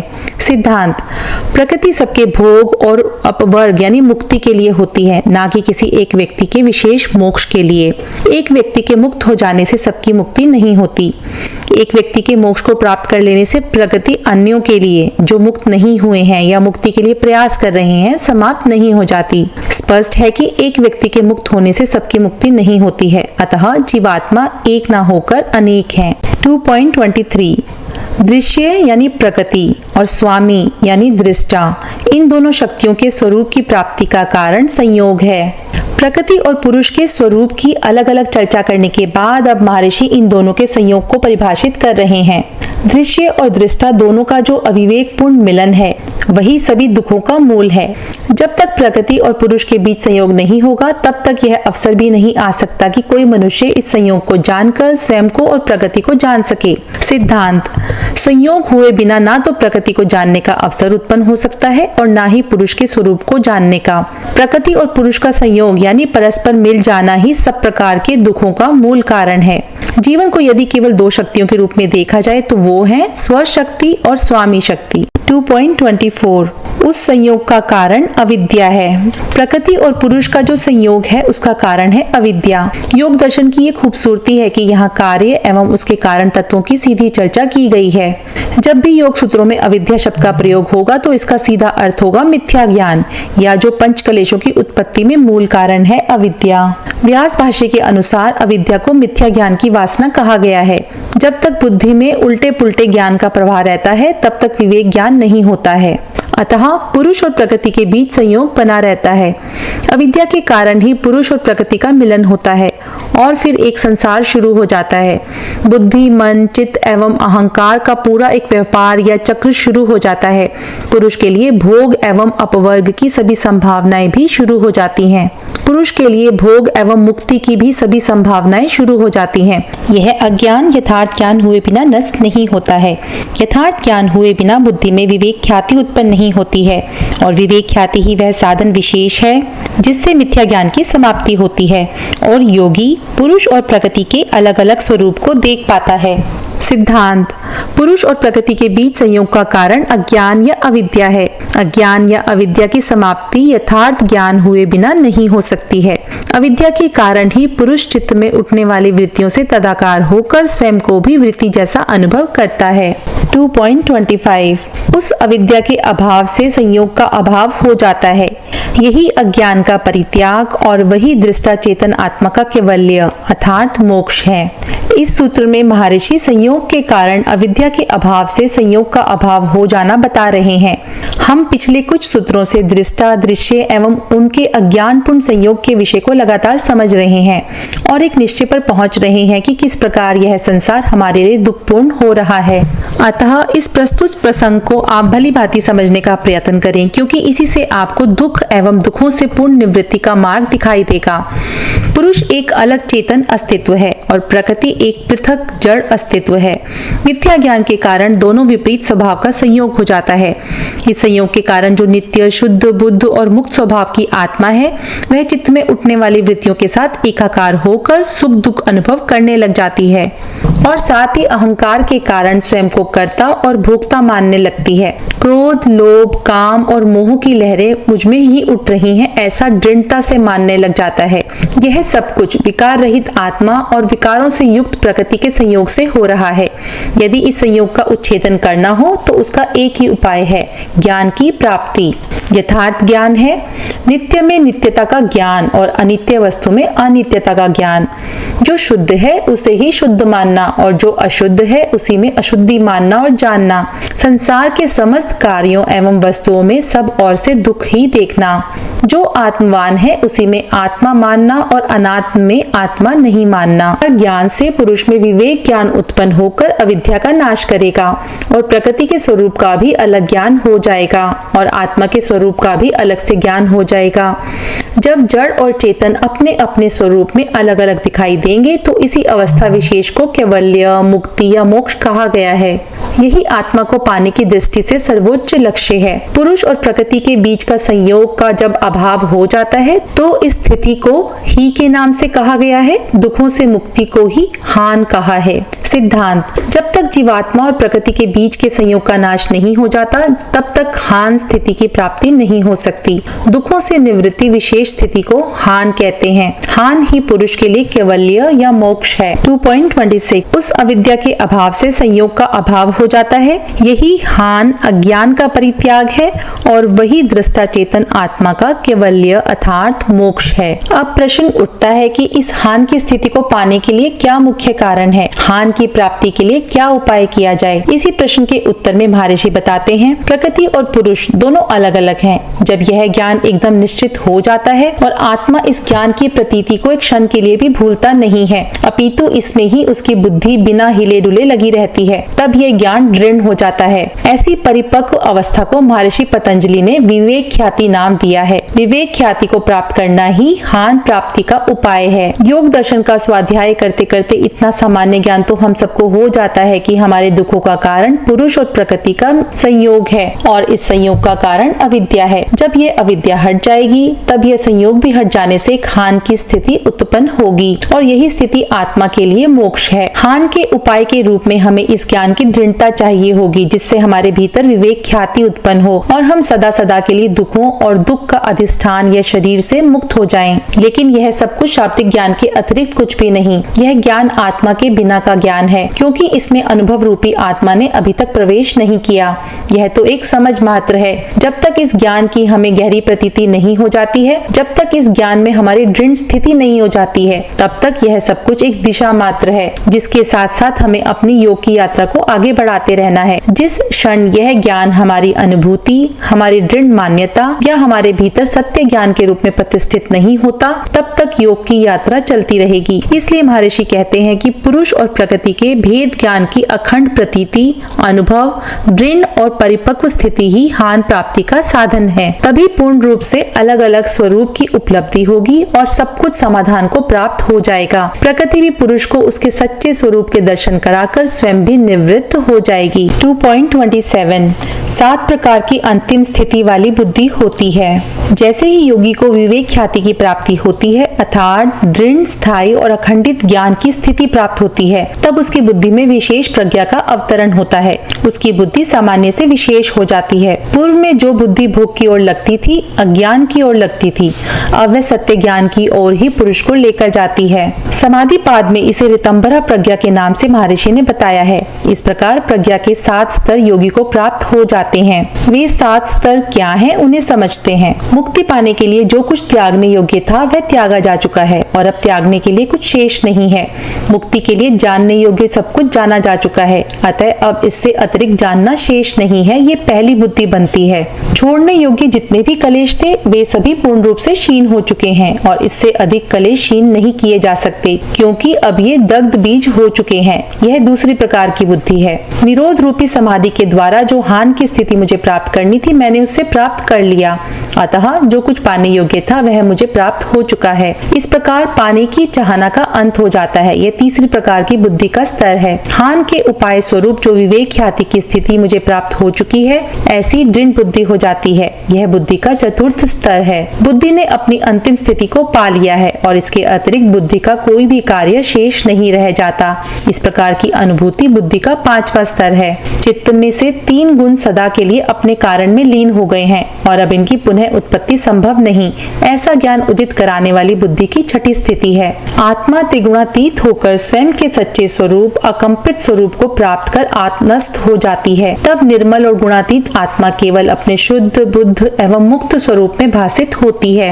यह अंतिम और सबसे उत्कृष्ट बुद्धि का 7वां स्तर है। इस प्रकार योगी की प्रज्ञा जब 7 स्तरों के अनुभव वाली हो जाती है और आत्मा गुणों के संबंध से रहित हुआ अपने शुद्ध स्वरूप में भासित होने लगता है, तो आत्मा को कुशल नाम से कहा जाता है, क्योंकि कुशलता पूर्वक जिसने अपने सच्चे स्वरूप में स्थिति पा ली हो उसे ही कुशल कहा जाता है। 2.28 योग के विभिन्न अंगों का अनुष्ठान से अपवित्रता के नाश होने पर ज्ञान का प्रकाश विवेक ख्याति पर्यंत हो जाता है। साधन पाद के सूत्र संख्या 1 से लेकर 27 तक महर्षि ने कलेशों से लेकर कैवल्य पर्यंत एक विशाल पूरी प्रक्रिया समझा दी। किस प्रकार कलेशों के उदय से जन्म मरण के बंधन में फंसता हुआ मनुष्य जाति, आयु और भोग के लपेटे में आता है, फिर संसार में दुख दर्शन करता हुआ उससे छूटने का प्रयत्न करता है। आत्मा और प्रकृति के स्वरूप को अलग अलग समझाया। प्रकृति और पुरुष का जो अज्ञान जनित संयोग है उसे हटाने की प्रक्रिया समझाई और अंत में ये बताया कि जब तक दृढ़ ना खंडित होने वाली विवेक ख्याति की प्राप्ति नहीं हो जाती,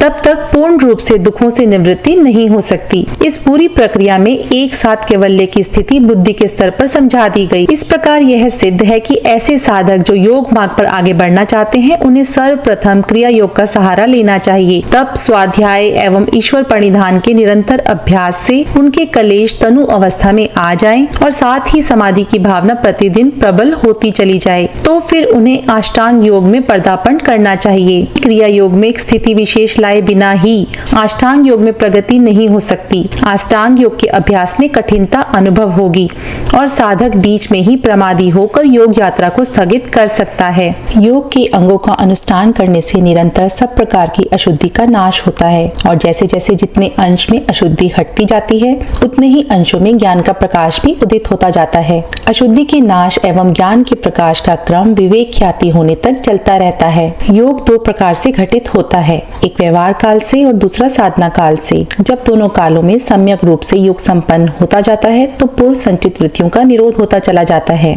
और नए कर्म निष्कामता में परिवर्तित होते चले जाते हैं, अर्थात कर्म फल देने वाले नहीं बनते। इस प्रकार पुराना सब कुछ समाप्त होता जाता है, नए संस्कार और वृत्तियां नहीं बनती, अशुद्धि हटती चली जाती है, ज्ञान का प्रकाश होता चला जाता है। 2.29 यम, नियम, आसन, प्राणायाम, प्रत्याहार, धारणा, ध्यान और समाधि ये 8 योग के अंग हैं। इस सूत्र के माध्यम से महर्षि अष्टांग योग की परिभाषा कर रहे हैं। मैं इसे योग सूत्रों की आत्मा कहता हूँ। यह सूत्र समस्त सूत्रों का केंद्र है। अष्टांग योग में जितने भी सूत्र आते हैं वे सभी योग दर्शन के नाभिकीय सूत्र हैं। यही वे सूत्र हैं जो साधन पाद का निर्धारण एवं समस्त ऐश्वर्य विभूतियों को देने वाले हैं। आध्यात्मिक जगत के जितने भी ऐश्वर्य हो सकते हैं वे सब इसी अष्टांग योग के अनुष्ठान से प्राप्त होते हैं। योग के 8 अंग हैं: यम, नियम, आसन, प्राणायाम, प्रत्याहार, धारणा, ध्यान और समाधि। इस सूत्र में एक महत्वपूर्ण शब्द आया, वो है अनुष्ठान। अनुष्ठान शब्द का अर्थ होता है विशेष व्रत अभ्यास, जिसे मन, वचन और कर्म की एक रूपता से संपन्न किया जाता है। इसलिए सूत्र का अर्थ हुआ कि मन, वचन और कर्म से यम, नियमों आदि 8 अंगों के अनुष्ठान से सब प्रकार की मलिनता का नाश होकर विवेक ख्याति होने तक निरंतर ज्ञान का प्रकाश बढ़ता जाता है। अतः साधक को चाहिए कि क्रिया योग पूर्वक योग के इन 8 अंगों का व्रत अभ्यास या अनुष्ठान करना चाहिए, जिससे वह प्रकृति और पुरुष के बीच के संयोग को नष्ट कर अपने स्वरूप में स्थिति को प्राप्त कर सके, अपने सभी दुखों का अंत कर शाश्वत प्रभु के आनंद में स्थित हो सके। 2.30 अहिंसा, यथार्थ ज्ञान, अस्तेय यानी चोरी का अभाव, ब्रह्मचर्य और अपरिग्रह यानी संग्रह का अभाव, ये 5 यम हैं। अहिंसा, मन, वचन और कर्म से किसी भी प्राणी के प्रति वैरभाव नहीं रखना अहिंसा कहलाता है। ये अहिंसा भाव रूप में होनी चाहिए और क्रिया में भी दिखनी चाहिए। ऐसा ना हो कि भाव तो अहिंसा का रखते हैं लेकिन क्रिया रूप में हिंसा हो रही है। अतः भाव और क्रिया रूप से किसी भी प्राणी को, मनुष्य हो या पशु पक्षी या कीट पतंग, उनको मन, वाणी और कर्म से किसी भी प्रकार का जानबूझकर कष्ट नहीं देना अहिंसा कहलाता है। सत्य, किसी भी वस्तु, व्यक्ति या स्थान के विषय में हम जो कुछ या जैसा भी जानते, समझते, मानते और सुनते हैं, वाणी से उसी रूप को व्यक्त करना सत्य कहलाता है। जाने, समझे, अनुभव एवं माने गए विषयों की यथार्थ अभिव्यक्ति को सत्य कहते हैं। अपनी ओर से कुछ भी बड़ा घटाकर बोलना असत्य हो जाता है। यह अत्यंत सूक्ष्म और विशाल विषय है। अस्तेय, सामान्य शब्दों में कहें तो चोरी नहीं करने का भाव अस्तेय कहलाता है। सांसारिक व्यवस्था के अंतर्गत सभी संसाधनों का स्वामित्व किसी न किसी के पास होता ही है। अतः बिना स्वामी से पूछे किसी भी वस्तु को ना लेना अस्तेय कहलाता है। दूसरा अर्थ है मन, वचन और कर्म से किसी दूसरे की वस्तु को अपना ना मानना अस्तेय कहलाता है।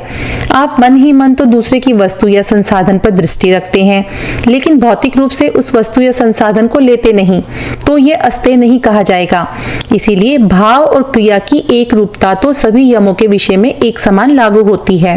ब्रह्मचर्य, ब्रह्मचर्य का अर्थ है ब्रह्म जैसी चर्या में अपने जीवन को पालना। यह इसकी अत्यंत गहरी और समग्र व्याख्या है। भाव रूप में स्वयं को ब्रह्म की दिनचर्या के लिए तैयार करना और क्रिया रूप में विधि और निषेध की साधना से ब्रह्मचर्य का पालन करना चाहिए। अपनी जीवनी एवं सृजनात्मक शक्ति, वीर्य का रक्षण करना, ईश्वर की आराधना, स्तुति करना एवं संबंधों की शुचिता रखना ब्रह्मचर्य का क्रियात्मक साधना है। अपरिग्रह, जीवन निर्वाह के मध्य विभिन्न संसाधनों का उपभोग एवं प्रयोग स्वाभाविक है और जितने की आवश्यकता से मनुष्य का कर्म क्षेत्र अबाधित रूप से गतिमान होता हो तो उससे अधिक संसाधनों के संग्रह की प्रवृत्ति नहीं करनी चाहिए। यही अपरिग्रह है। 2.31 उक्त यम जाति देश काल और विशेष नियम की सीमा से रहित और सब अवस्थाओं में पालन करने योग्य महाव्रत कहलाते हैं। इन 5 यमों को महाव्रत भी कहा जाता है। ये सभी महाव्रत जाति देश काल एवं समय आदि अंतरायों से परे प्रत्येक स्थिति में अनुष्ठान करने हैं। कैसी भी स्थिति या परिस्थिति हो, साधक को इन 5 यमों को नहीं छोड़ना चाहिए। अन्य सभी अनुष्ठान तो व्रत हैं, लेकिन ये अहिंसा सत्य अस्तेय ब्रह्मचर्य और अपरिग्रह तो महाव्रत हैं, अर्थात कभी भी छोड़ने योग्य नहीं है। पहला, जाति से पार। योग दर्शन में जब जब जाति शब्द का प्रयोग होगा तो उसे किसी जीव या प्राणी से जोड़कर समझना है। मनुष्य पशु पक्षी या अन्य किसी भी कीट पतंगों से परे अहिंसा का पालन करना चाहिए। ऐसा नहीं समझना चाहिए कि मैं तो मनुष्य मात्र के लिए अहिंसक हूँ लेकिन पशुओं की हिंसा करता हूँ। मन वचन और कर्म से प्रत्येक प्राणी समुदाय की हिंसा ना करना ही अहिंसा है। अहिंसा हमारा स्वभाव होना चाहिए, ना कि चयन। जाति विशेष पर अहिंसा का भाव रखना और अन्य किसी जाति पर हिंसा का भाव रखना ये दोनों उचित नहीं है और अहिंसा के अंतर्गत नहीं आता। सभी प्राणियों पर जाति से परे भाव रखकर समान रूप से अहिंसा रखनी चाहिए। दूसरा, देश से पार। योग दर्शन में जब जब देश शब्द का प्रयोग हो तो उसे किसी स्थान विशेष के अर्थ में स्वीकार करें। जैसे अहिंसा जाति से परे होती है, उसी प्रकार सब देशों अर्थात स्थान पर अहिंसा का भाव रखना चाहिए। किसी स्थान को पवित्र मानकर अन्य स्थान पर हिंसा करना ये भी उचित नहीं है, बंधन में डालने वाला है। जैसे कोई तीर्थ स्थानों पर जाकर हिंसा ना करे लेकिन उनसे भिन्न स्थानों पर हिंसा को उचित ठहराए तो इस प्रकार का व्यवहार अहिंसा में नहीं आएगा। तीसरा, काल से परे। इस सूत्र में काल शब्द से कोई समय या तिथि विशेष या उत्सव विशेष लेना है। कोई कहे मैं तो किसी तिथि पर्व या उत्सव विशेष के दिन ही अपनी इष्ट कामना की पूर्ति हेतु हिंसा करूंगा, अन्य दिन पूर्ण रूप से अहिंसा का पालन करूंगा, तो इसे भी हिंसा ही कहा जाएगा, क्योंकि अहिंसा वो होती है जो प्रत्येक काल में अनुष्ठान के योग्य होती है। अहिंसा के पालन में काल किसी भी प्रकार से बाधा नहीं बनता, अतः काल को आधार बनाकर अपने मन से हिंसा और अहिंसा का निर्धारण नहीं करना चाहिए। चौथा, समय से परे। यहाँ सूत्र में समय का अर्थ नियम विशेष है। कोई देवों या ब्राह्मणों को आधार बनाकर ये नियम बांध ले कि वह केवल इस समय पर ही हिंसा करेगा, अन्य समय पर नहीं, तो यह भी हिंसा का रूप ही हो जाएगा। महर्षि ने इससे भी पार अहिंसा को रखा है। कोई ये भी कहे कि किसी अन्याय के प्रतिरोध में या ब्राह्मणों की हत्या के बदले में ही हिंसा करूंगा, तो इसकी भी हिंसा में ही गणना होगी। एक अहिंसा को जाति देश काल और समय की सीमा से पार समझाया गया है। ठीक इसी प्रकार शेष यमों सत्य अस्तेय ब्रह्मचर्य एवं अपरिग्रह को भी इन्हीं सब उदाहरणों एवं प्रसंगों से समझ सकते हैं। 2.32 बाह्य एवं अंतः स्वच्छता, संतुष्टि, तप, स्वाध्याय और ईश्वर शरणागति ये 5 नियम हैं। महर्षि 5 यमों अहिंसा सत्य अस्तेय ब्रह्मचर्य एवं परिग्रह की विस्तृत चर्चा करने के बाद योग के दूसरे अंग नियम की व्याख्या करते हैं। नियम का अर्थ होता है जिन्हें हम नियम पूर्वक अपने दैनिक जीवन का हिस्सा बना लें। नियमों के पालन से भीतर और बाहर से एक स्पष्टता रहती है, जिसके कारण ये योग मार्ग पर एक निश्चित गति बनी रहती है और ये सर्वविदित है, जहाँ गति है वहीं प्रगति है। बाह्य शुचिता एवं आंतरिक शुचिता के आधार पर आधार पर शौच के 2 विभाग कहे गए हैं। यह शरीर 2 प्रकार से मलिनता को प्राप्त होता है, शारीरिक रूप से और मानसिक रूप से। शारीरिक शुचिता यदि नहीं होगी तो मन भी अशांत एवं मलिन महसूस करेगा और यदि मानसिक शुचिता नहीं होगी तो उसका असर शरीर पर भी पड़ेगा। आधुनिक विज्ञान में कहा जाता है कि अधिकतर बीमारियां साइकोसोमैटिक हैं, अर्थात शरीर से मन की ओर या मन से शरीर की ओर आने वाली हैं। अतः शरीर और मन दोनों की शुचिता ये प्रथम नियम है। शारीरिक शुचिता, नित्य स्नान कर शरीर की शुद्धि करने को बाह्य शौच कहते हैं। आंतरिक शुचिता, अपने भीतर के अंतःकरण की मलिनता को पवित्र विचारों एवं अहिंसा आदि यमों के अनुष्ठान से दूर करना ही आंतरिक शुचिता कहलाती है। संतोष, इस संसार में आनंद के बाद सबसे बड़ा कोई सुख है तो वो है संतोष का सुख। प्रभु प्रदत्त सामर्थ्य का पूर्ण प्रयोग करने के बाद प्रसाद रूप में जो कुछ प्राप्त हो उसी में प्रसन्न रहना ही संतोष है। एक बात यहाँ ध्यान देने योग्य है कि संपूर्ण सामर्थ्य का प्रयोग करना आवश्यक है। यदि कोई मेहनत ही ना करे और फिर जो कुछ फल स्वरूप में प्राप्त हो तो उसे संतोष की निम्न श्रेणी में ही गिना जाएगा, कारण कि ईश्वर ने जितना करने का सामर्थ्य तुम्हें दिया था उसका तुमने अनादर किया। ईश्वर के दिए सामर्थ्य का अनादर तुम्हें भीतर ही भीतर चुभता रहेगा और अंततः तुम्हें संतोषी ना बनाकर दुखी कर देगा। जीवन भर एक आंतरिक द्वंद तुम्हें इसलिए परेशान करेगा कि तुम जो कुछ कर सकते थे वह तुमने किया नहीं, यही दुख बन जाएगा। इसलिए पूर्ण पुरुषार्थ करने के बाद ही फल में आसक्ति रखे बिना जो कुछ परिणाम रूप में मिले उसे प्रसाद भाव से स्वीकार करना ही संतोष है। तप क्रिया योग की व्याख्या करते समय भी तप को समझाया गया था। जीवन में आने वाले सभी द्वंद्वों को सहन करना ही तप है। सुख दुख, मान अपमान, भूख प्यास, हार जीत आदि जितने भी विपरीत परिस्थितियां हैं ये सभी द्वंद्व में डालने वाली होती हैं। इनसे विचलित हुए बिना प्रयत्न पूर्वक इनसे हटना भी तप है।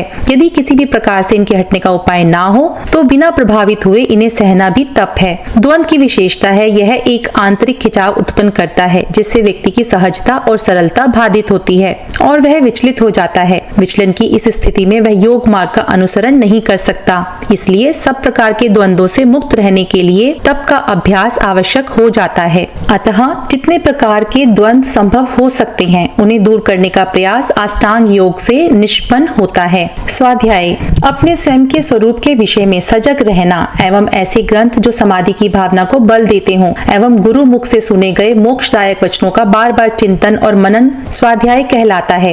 वेद, उपनिषद, दर्शन, गीता, नीति वाक्यों का अध्ययन करना स्वाध्याय कहलाता है। प्रणव एवं गायत्री मंत्रों का अर्थ पूर्वक जप करना भी स्वाध्याय के अंतर्गत आता है। यदि कोई साधक नियमित रूप से स्वाध्याय नहीं करता तो योग मार्ग पर बढ़ने की उसकी इच्छा न्यून होती चली जाती है, जिसके कारण वह शिथिल पड़ जाता है। अतः यह अत्यंत आवश्यक है कि साधक स्वाध्याय का साथ कभी न छोड़े। ईश्वर परिधान लौकिक चाहना हो या पारलौकिक चाहना, उसकी प्राप्ति के लिए अपने सभी कर्मों को पूरी तरह ईश्वर को समर्पित कर देने का भाव ही ईश्वर प्रणिधान कहलाता है। ईश्वर प्रणिधान में साधक स्वयं को कर्म करने में निमित्त मानता है और फिर उसके भीतर कर्म करने के सामर्थ्य को भी ईश्वर का दिया हुआ मानकर कर्म करता है। फल की इच्छा ना करता हुआ जो कुछ फल स्वरूप मिल जाए उसे अनुग्रह के भाव से स्वीकार करता है। ईश्वर प्रणिधान एक ऊंची स्थिति है जो साधक को सीधे समाधि के लाभ तक पहुंचा सकती है। 2.33 वितर्क, यम और नियमों के हिंसा आदि के भाव यम नियम के पालन में बाधा पहुंचाएं तब उनके प्रतिपक्षी विचारों का बारंबार चिंतन करना चाहिए। यम नियमों का पालन करते हुए पूर्व संचित बुरे संस्कारों के कारण बीच बीच में अनेक बाधाएं उत्पन्न होती रहेंगी। जब अहिंसा, सत्य आदि यमों का पालन कर रहे होंगे तो उनसे ठीक विपरीत भाव जागेंगे। तब उस स्थिति में कैसे हम विकारों या बुरे संस्कारों से बच सकते हैं, महर्षि उसके लिए साधना विशेष बता रहे हैं। यम नियमों का पालन करते समय इनसे विपरीत भाव या विचार आकर परेशान करते हैं तब ठीक उनसे विपरीत शुभ विचारों का चिंतन करना चाहिए। यम एवं नियमों का अनुष्ठान तो जागृत अवस्था में होता है, तो यह जागृत अवस्था की साधना है। जैसे किसी के मन में हिंसा या झूठ बोलने की वृत्ति आ जाए तब उसी समय अहिंसा एवं सत्य रूपी यम एवं उनके फल का चिंतन कर चित्त को शांत करने का प्रयास करना चाहिए। इसी प्रकार से अन्य भावों के लिए भी समझ लेना चाहिए। कुछ अंशों में यम नियमों के पालन में बाधाएं आएंगी तब दृढ़पन से हिंसा के विपरीत दया का भाव, असत्य के विपरीत सत्य बोलने के भाव, चोरी करने के विपरीत अचौर्य का भाव, कामुकता या वासना के बदले इंद्रियों का संयम या ब्रह्मचर्य, संग्रह की भावना के बदले पूर्ण पुरुषार्थ कर जो कुछ अर्जन किया है उसमें से अपने जीवन निर्वाह के लिए निकाल कर अन्यों को प्रसाद रूप में वितरण कर देना ही प्रतिपक्ष भावना रूपी साधना है। 2.34 यम और नियमों के विरोधी हिंसा आदि भाव वितर्क कहलाते हैं जो 3 प्रकार के होते हैं: स्वयं किए हुए, दूसरों से करवाए हुए और अनुमोदित किए हुए। इनके कारण है लोभ, क्रोध और मोह। इनमें भी कोई मृदु, मध्यम और बड़ा होता है। ये कलेश और अज्ञान का अनंत फल देने वाले हैं। ऐसा विचार करना ही प्रतिपक्ष की भावना है। यम नियमों के जितने भी विपरीत या उल्टी भावनाएं या विचार हैं वे सभी वितर्क कहलाते हैं।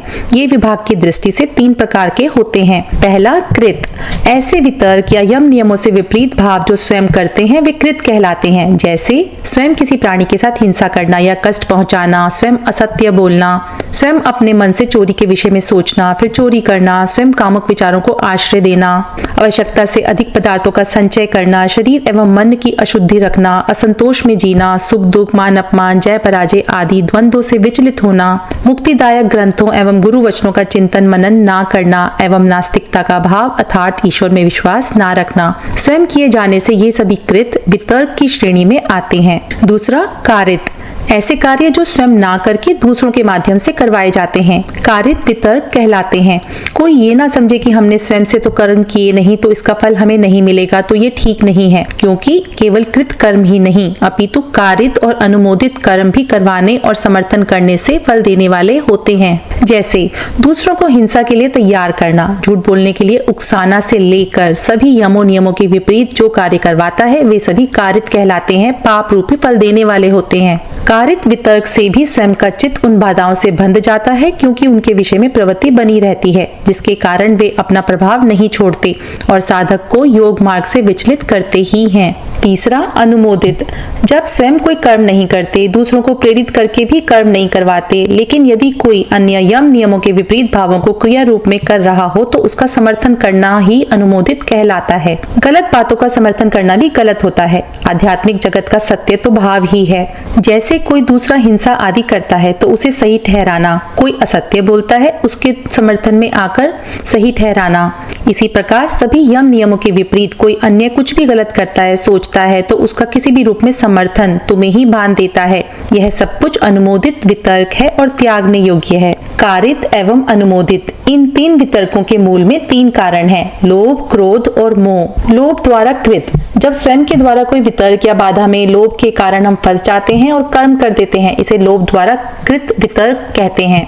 लोभ द्वारा कारित, लोभ या लालच के अधीन होकर जब व्यक्ति दूसरों को कहकर कर्म करवाए तो इसे लोभ द्वारा कारित वितर्क कहते हैं। लोभ के द्वारा अनुमोदित, लोभ के कारण जब व्यक्ति दूसरों द्वारा किए गए वितर्कों के समर्थन में आ जाता है और उनके कर्मों को सही ठहराने लग जाता है, तब इसे लोभ द्वारा अनुमोदित वितर्क कहते हैं। क्रोध द्वारा कृत, जब स्वयं के द्वारा कोई वितर्क या बाधा के कारण हम फंस जाते हैं और कर्म कर देते हैं तो इसे क्रोध द्वारा कृत वितर्क ऐसा कहते हैं।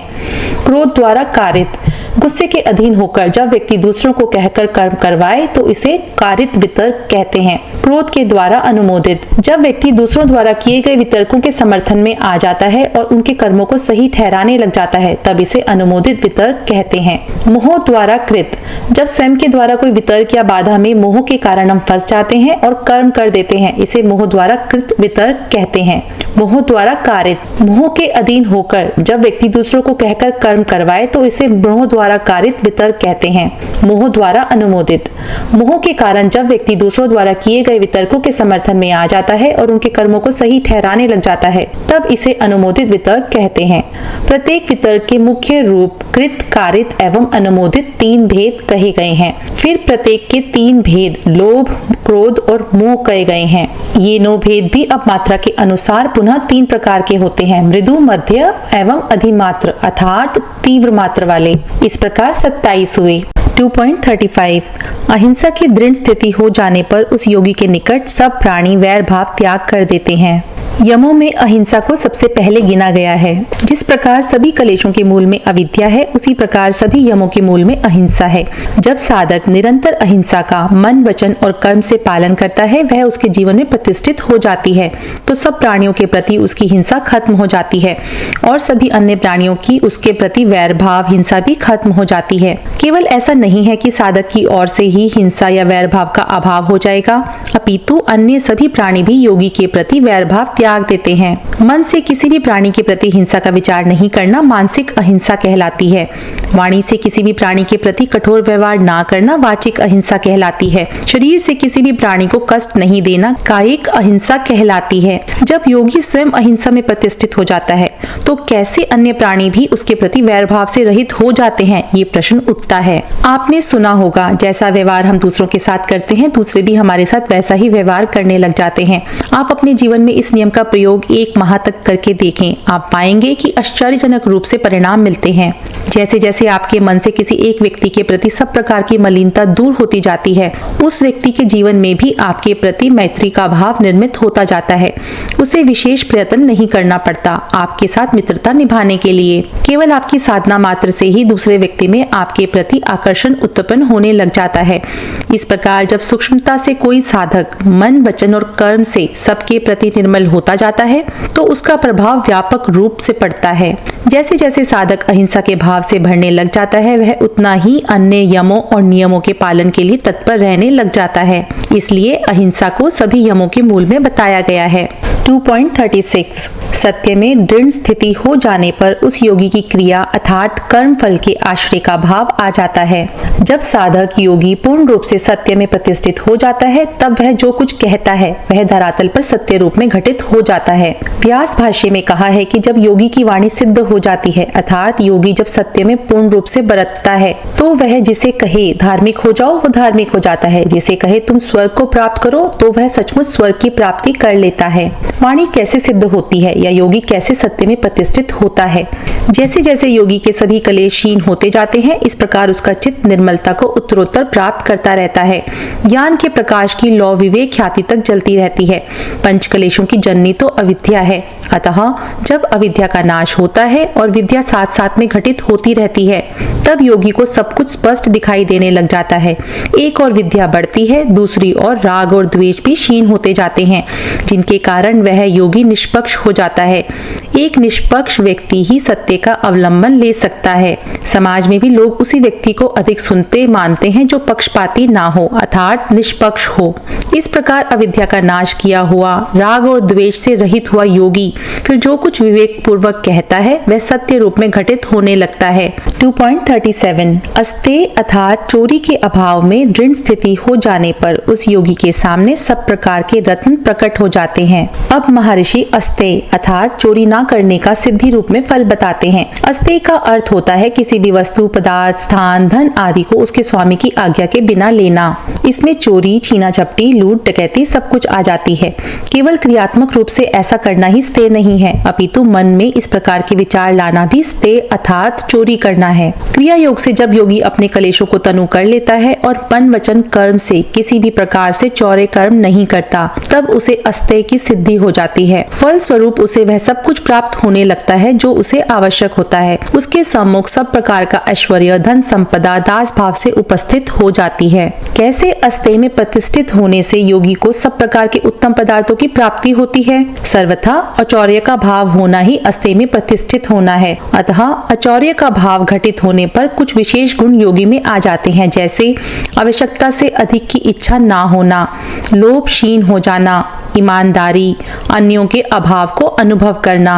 इस प्रकार जब योगी अपनी कम से कम आवश्यकताओं के बीच अपना जीवन एवं साधना को आगे बढ़ाता है, तो वह ना तो मन से ये विचार करता है कि किसी दूसरे की वस्तु उसकी हो जाए और ना ही चोरी जैसे कर्म करता है। वह तो केवल अपनी सीमित आवश्यकता की पूर्ति हेतु कर्म योग का सहारा लेता है और पुरुषार्थ पूर्वक अर्जन कर लेता है। अतः उसके जीवन में न्यूनतम से न्यूनतम आवश्यकताएं होती हैं, जिन्हें वह पुरुषार्थ से पूरा कर लेता है। अध्यात्म का ये नियम है कि जो चाहता है उसे नहीं मिलता और जो नहीं चाहता है उसे सब कुछ मिल जाता है। इस प्रकार जब योगी को अपने जीवन निर्वाह से अतिरिक्त कुछ भी इच्छित नहीं होता, तब अस्तेय की सिद्धि स्वरूप उसे सब कुछ प्राप्त हो जाता है, लेकिन तब वह उसका भी प्रयोग नहीं करता। यदि वह योगी कर्म योग के मार्ग पर आगे बढ़ जाता है, तो फिर जो कुछ उसे प्राप्त होता जाता है वह सब कुछ स्वयं के लिए नहीं, अपितु प्राणी मात्र के उत्कर्ष के लिए लगा देता है। ईश्वर का भी ये विधान है कि जो बांट सकता है उसी को देता है। जिस योगी का मन पाने की वासनाओं से रिक्त होता है, उसी के पात्र में खाली जगह होती है जिसे भरा जा सकता है। 2.38 ब्रह्मचर्य में दृढ़ स्थिति हो जाने पर सामर्थ्य का लाभ होता है। अब महर्षि ब्रह्मचर्य के व्रत का फल बता रहे हैं। जैसा कि पूर्व के सूत्रों में हमने बताया कि ब्रह्मचर्य का शाब्दिक अर्थ है ब्रह्म जैसी चर्या का पालन करना। ब्रह्मचर्य का यह एक व्यापक अर्थ है। स्थूल अर्थ है जो हमारी जीवन शक्ति वीर्य है उसका संरक्षण करना। ब्रह्मचर्य पालन के फलस्वरूप फलस्वरूप योगी को अप्रतिम उत्साह की प्राप्ति होती है। उसके जीवन में प्रतिक्षण एक नूतन और पहले से बढ़ा हुआ उत्साह रहता है। वर्ण आश्रम के विभाग के अनुसार ब्रह्मचर्य की व्याख्या भी थोड़ा सा परिवर्तित होती है। 25 वर्ष तक का आश्रम तो ब्रह्मचर्य पालन का ही काल होता है, लेकिन 25 से 50 वर्ष तक का गृहस्थ आश्रम केवल संतान उत्पत्ति के लिए वीर्य या रज के उपयोग की आज्ञा देता है। तीसरे एवं चौथे आश्रम अर्थात वानप्रस्थ एवं संन्यास आश्रम में पुनः पूर्ण रूप से ब्रह्मचर्य पालन का विधान है। गृहस्थ आश्रम में संतान उत्पत्ति या वंश वृद्धि के लिए जो संबंध निर्मित होते हैं वे किसी प्रयोजन को सिद्ध करने के कारण सार्थक हो जाते हैं, लेकिन इसके विपरीत जब भी अब्रह्मचर्य में कोई बरतता है तो वह निंदनीय हो जाता है, केवल क्षणिक सुख भोग का साधन बन जाता है और शक्ति का अपव्यय माना जाता है। वीर्य या रज की सार्थकता दो प्रकार से संभव है। पहला संतान या वंश वृद्धि करने में, दूसरा व्यक्ति के भीतर रहकर उसके व्यक्तित्व को निखारने में। योगी सोचता है कि मैं ऐसे जीऊं जैसे ब्रह्म जीता है, मेरे माध्यम से ब्रह्म ही जी रहे हैं। यदि ब्रह्म मेरे शरीर मन का आश्रय लेकर जीते तो कैसे जीते, मुझे उसी प्रकार से जीना है। इस प्रकार के विचार योगी को निरंतर ब्रह्मचर्य में लगाए रहते हैं और फलस्वरूप वह सदा उत्साही बना रहता है। उसे किसी भी प्रकार से ग्लानिहीनता नहीं सताती, सदैव सकारात्मकता उसकी अनुगामी होती है। इस प्रकार उत्साही और सकारात्मक बनकर वह योग मार्ग में आने वाले सभी बाधाओं को आसानी से पार करने में सक्षम हो जाता है।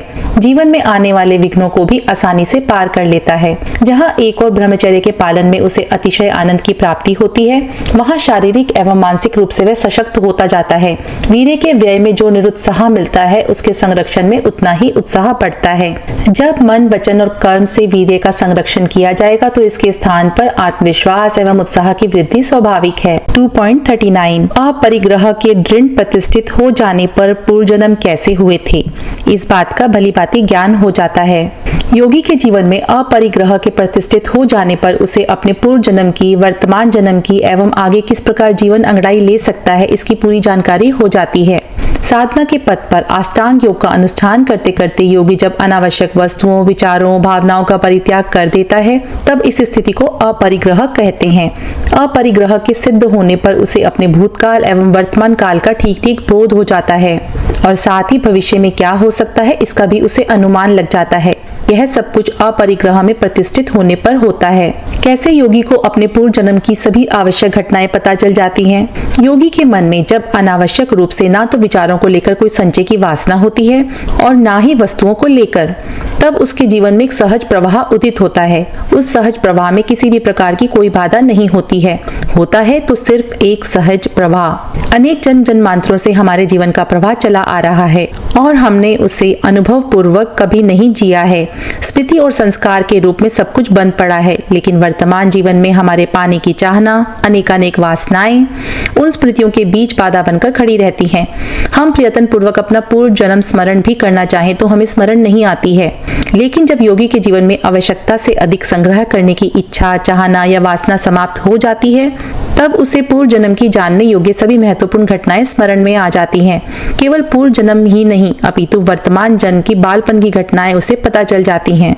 इस प्रकार भूत और वर्तमान जन्म का ज्ञान हो जाने से वह भविष्य की दिशा भी जान लेता है।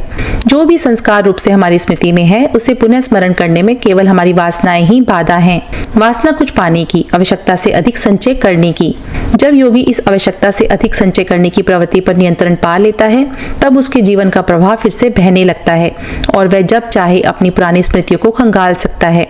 अतः अपरिग्रह के सिद्ध होने पर योगी अपने भूत, वर्तमान और भविष्य को जान लेता है। 2.40 शौच के पालन से अपने अंगों में वैराग्य और दूसरों के साथ संसर्ग ना करने की भी फिर प्रवृत्ति नहीं रहती। अब महर्षि पंच नियमों में से पहले नियम शौच के पालन से क्या फल मिलता है उसके बारे में बता रहे हैं। जैसे यम में अहिंसा सबसे पहले आती है, उसी प्रकार नियमों में शौच सबसे पहले लिखा गया है। जब तक आत्मा का अधिष्ठान यह शरीर भीतर एवं बाहर से स्वच्छ नहीं होगा तब तक साधना की प्रक्रिया सही ढंग से प्रारंभ नहीं हो पाएगी। अष्टांग योग के प्रयोग से पूर्व योगी क्रिया योग का अभ्यास करता है ताकि उसके पंच कलेश तनु या निर्बल हो जाएं और वह अष्टांग योग के द्वारा फिर पूर्ण रूप से अपने कलेशों को दग्ध बीज कर सके। आप जानते हैं कि अविद्या सब कलेशों की जननी है। अविद्या रूपी कलेश को दूर करने के लिए नित्य पदार्थ में नित्य का दर्शन, शुद्ध पदार्थ में शुद्धता का दर्शन करना आवश्यक होता है।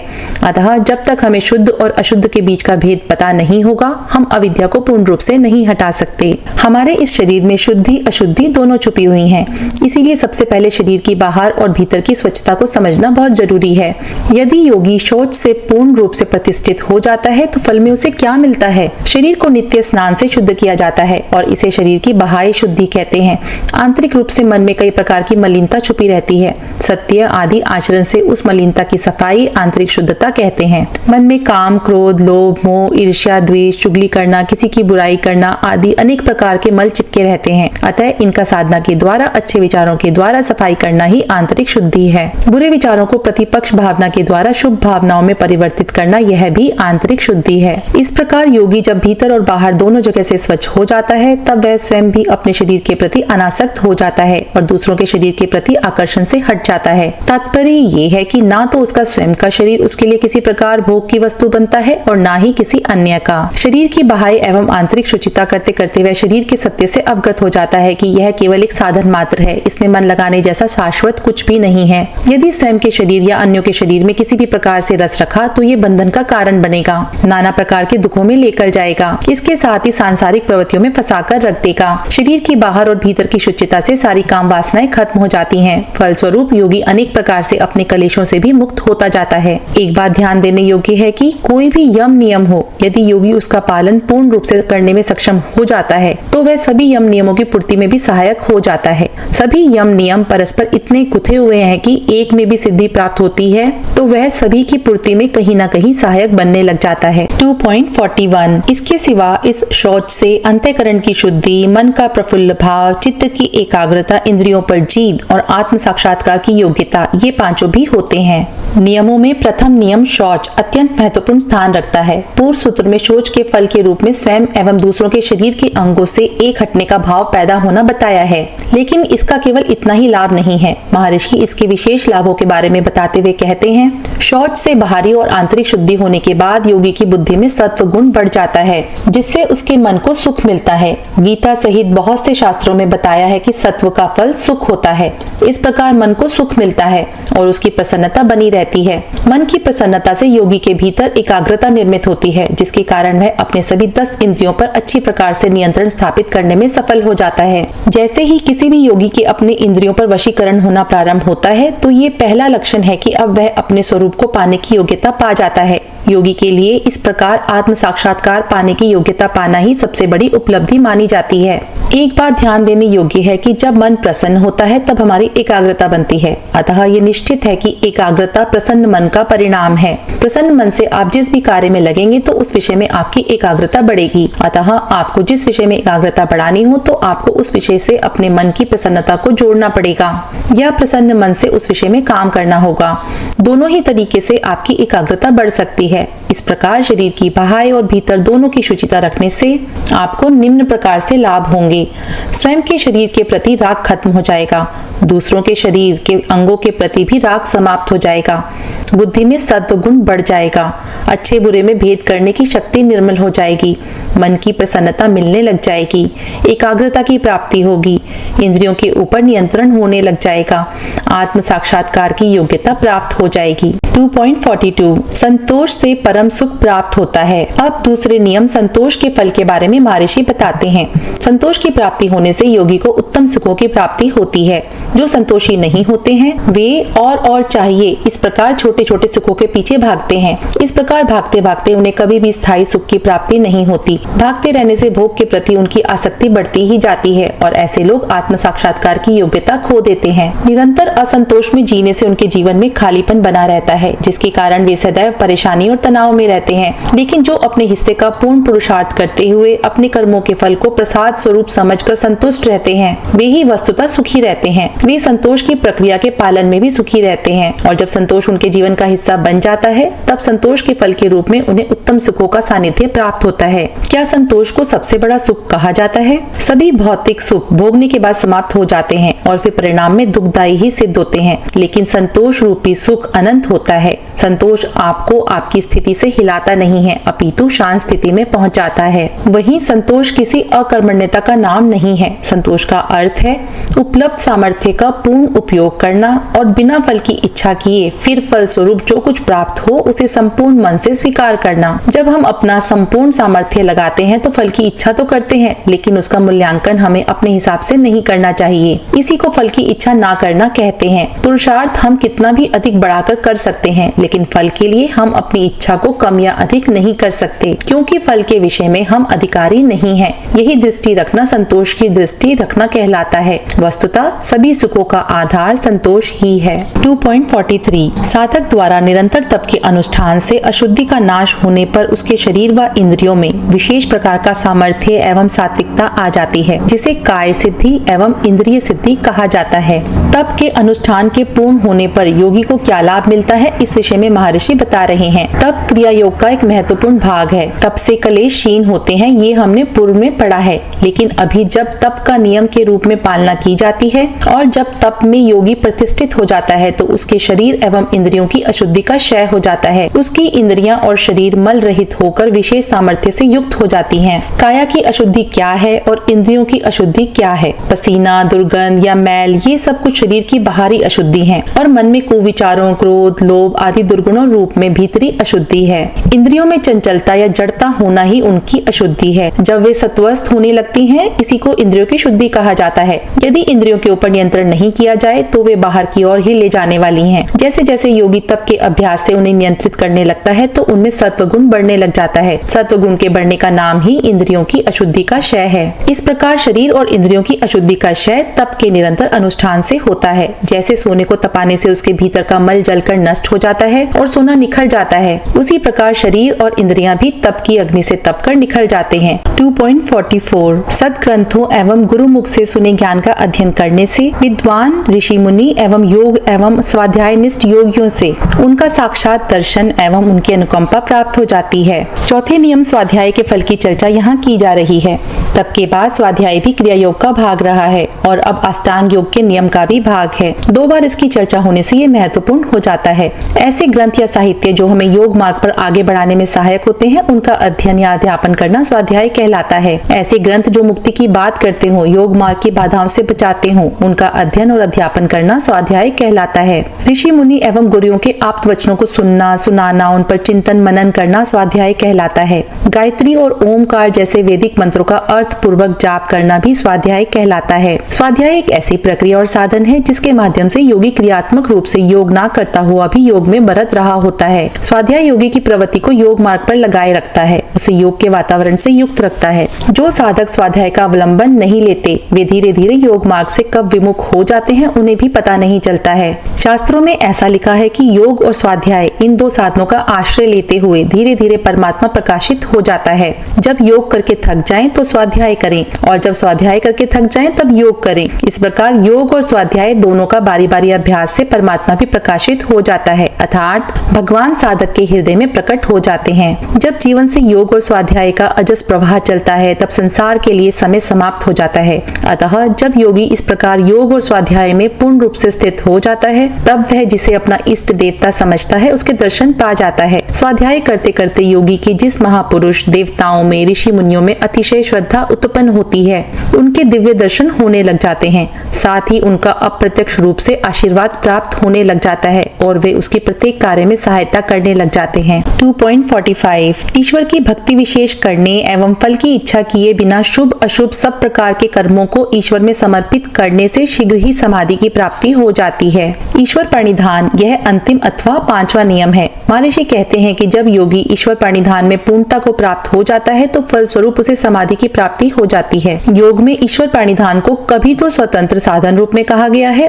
और कभी किसी साधना का अंग विशेष बनाकर बताया गया है। इसीलिए ईश्वर प्रणिधान अत्यंत महत्वपूर्ण साधन है। योग में ईश्वर प्रणिधान भक्ति की प्रकाष्ठा है, जहाँ पर योगी निरअहंकारी होकर ईश्वर के शरणागत हो जाता है और अपने सभी कर्मों, चेष्टाओं, वृत्तियों को ईश्वर में अर्पण कर देता है। इस प्रकार भक्ति विशेष करता हुआ वह ऐसे जीता है जैसे उसके माध्यम से स्वयं भगवान जी रहे हों। उसकी स्वयं की इच्छा को भी वह ईश्वर की इच्छा में विलीन विलीन कर देता है, तब इस प्रकार उसकी स्वयं की सत्ता भी ईश्वर की सत्ता हो जाती है। ईश्वर तो नित्य समाधान में बरतता है, अर्थात समाधि की अवस्था में रहता है, तो योगी की भी समाधि लग जाती है। जब योगी अपनी सत्ता का अहंकार छोड़ देता है और ऐसे जीता है जैसे भगवान जीता है, तो उसका ज्ञान भी ईश्वर के ज्ञान के सदृश हो जाता है, अर्थात विवेकवान हो जाता है। विवेकवान होने से अविद्या का नाश हो जाता है और अविद्या के नाश के साथ सभी पंच कलेशों का भी नाश होकर तब योगी समाधि के लाभ को प्राप्त हो जाता है। 2.46 शरीर की स्थिति विशेष जिसमें शरीर बिना हिले डुले स्थिर व सुख पूर्वक देर तक बैठा रह सकता है, उस अवस्था को आसन कहते हैं। आसन अष्टांग योग की साधना में एक महत्वपूर्ण अंग है। यह एक ऐसी कड़ी है जो आगे के अंगों में पूरी तरह अनुगत रहती है। आसन से ही क्रियात्मक योग प्रारंभ होता है। प्राणायाम, धारणा, ध्यान और समाधि में भी आसन पूरी तरह अनुगत रहता है।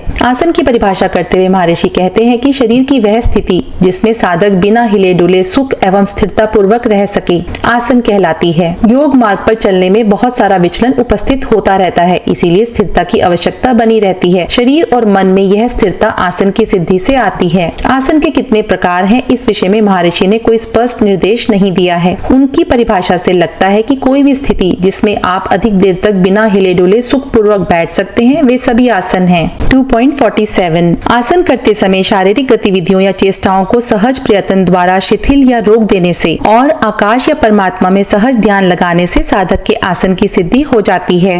लोक में जब आसन की बात आती है तब सामान्य रूप से स्थिर सुखम आसनम इस सूत्र का संदर्भ दिया जाता है। यहाँ विषय अष्टांग योग का चल रहा है और तीसरे अंग के रूप में आसन की बात आई है। आगे प्राणायाम, प्रत्याहार, धारणा, ध्यान, समाधि की बात भी की जाएगी। अष्टांग योग का अंतिम परिणाम समाधि लगना है। अतः यहाँ आसन से महर्षि का आशय ध्यान में बैठने के आसन से ही होगा, ये स्पष्ट हो रहा है। अभी हम केवल प्राणायाम, धारणा और ध्यान हेतु बैठे जाने वाले आसन को केंद्र में रखकर समझने का प्रयास करेंगे।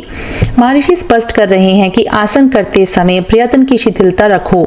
योगी को पद्मासन, सुखासन, सिद्धासन किसी भी एक आसन का चयन कर लेना चाहिए और फिर शरीर की चेष्टाओं को या किसी भी प्रकार की गतिविधियों को शिथिल छोड़ देना चाहिए और साथ में मन को अनंत परमात्मा के आश्रय में लगा देना चाहिए। यदि योगी शरीर को ढीला छोड़ देता है लेकिन मन को साथ में परमात्मा में नहीं लगाता, तो मन की भटकन से शरीर में भी विचलन होगा और आसन सिद्ध नहीं होगा, अर्थात आसन स्थिर और सुखपूर्ण नहीं हो पाएगा। आसन की सिद्धि से शरीर में स्थिरता और सुख मिलेगा, जिससे आगे प्राणायाम, धारणा, ध्यान करने में शरीर की स्थिति किसी भी प्रकार बाधा ना पहुंचाए। इसलिए आसन एक महत्वपूर्ण बिंदु है प्राणायाम एवं ध्यान करने में। पद्मासन, सुखासन, सिद्धासन में बैठना और फिर सभी प्रयत्नों को रोक देना, साथ में मन को अनंत परमात्मा में लगाकर रखने के अभ्यास से धीरे धीरे आसन सिद्ध हो जाएगा, जो फिर आगे प्राणायाम, ध्यान करने में एक महत्वपूर्ण भूमिका निभाता है। 2.48 आसन के सिद्ध हो जाने पर साधक को सर्दी, गर्मी, भूख, प्यास, लाभ, हानि आदि द्वंद, आघात अर्थात कष्ट उत्पन्न नहीं करते हैं। जैसे ही आसन सिद्ध हो जाता है तब योगी की सारी तन की और मन की विचलन समाप्त हो जाती है। जब योगी के शरीर और मन में किसी भी प्रकार का विचलन नहीं रहता,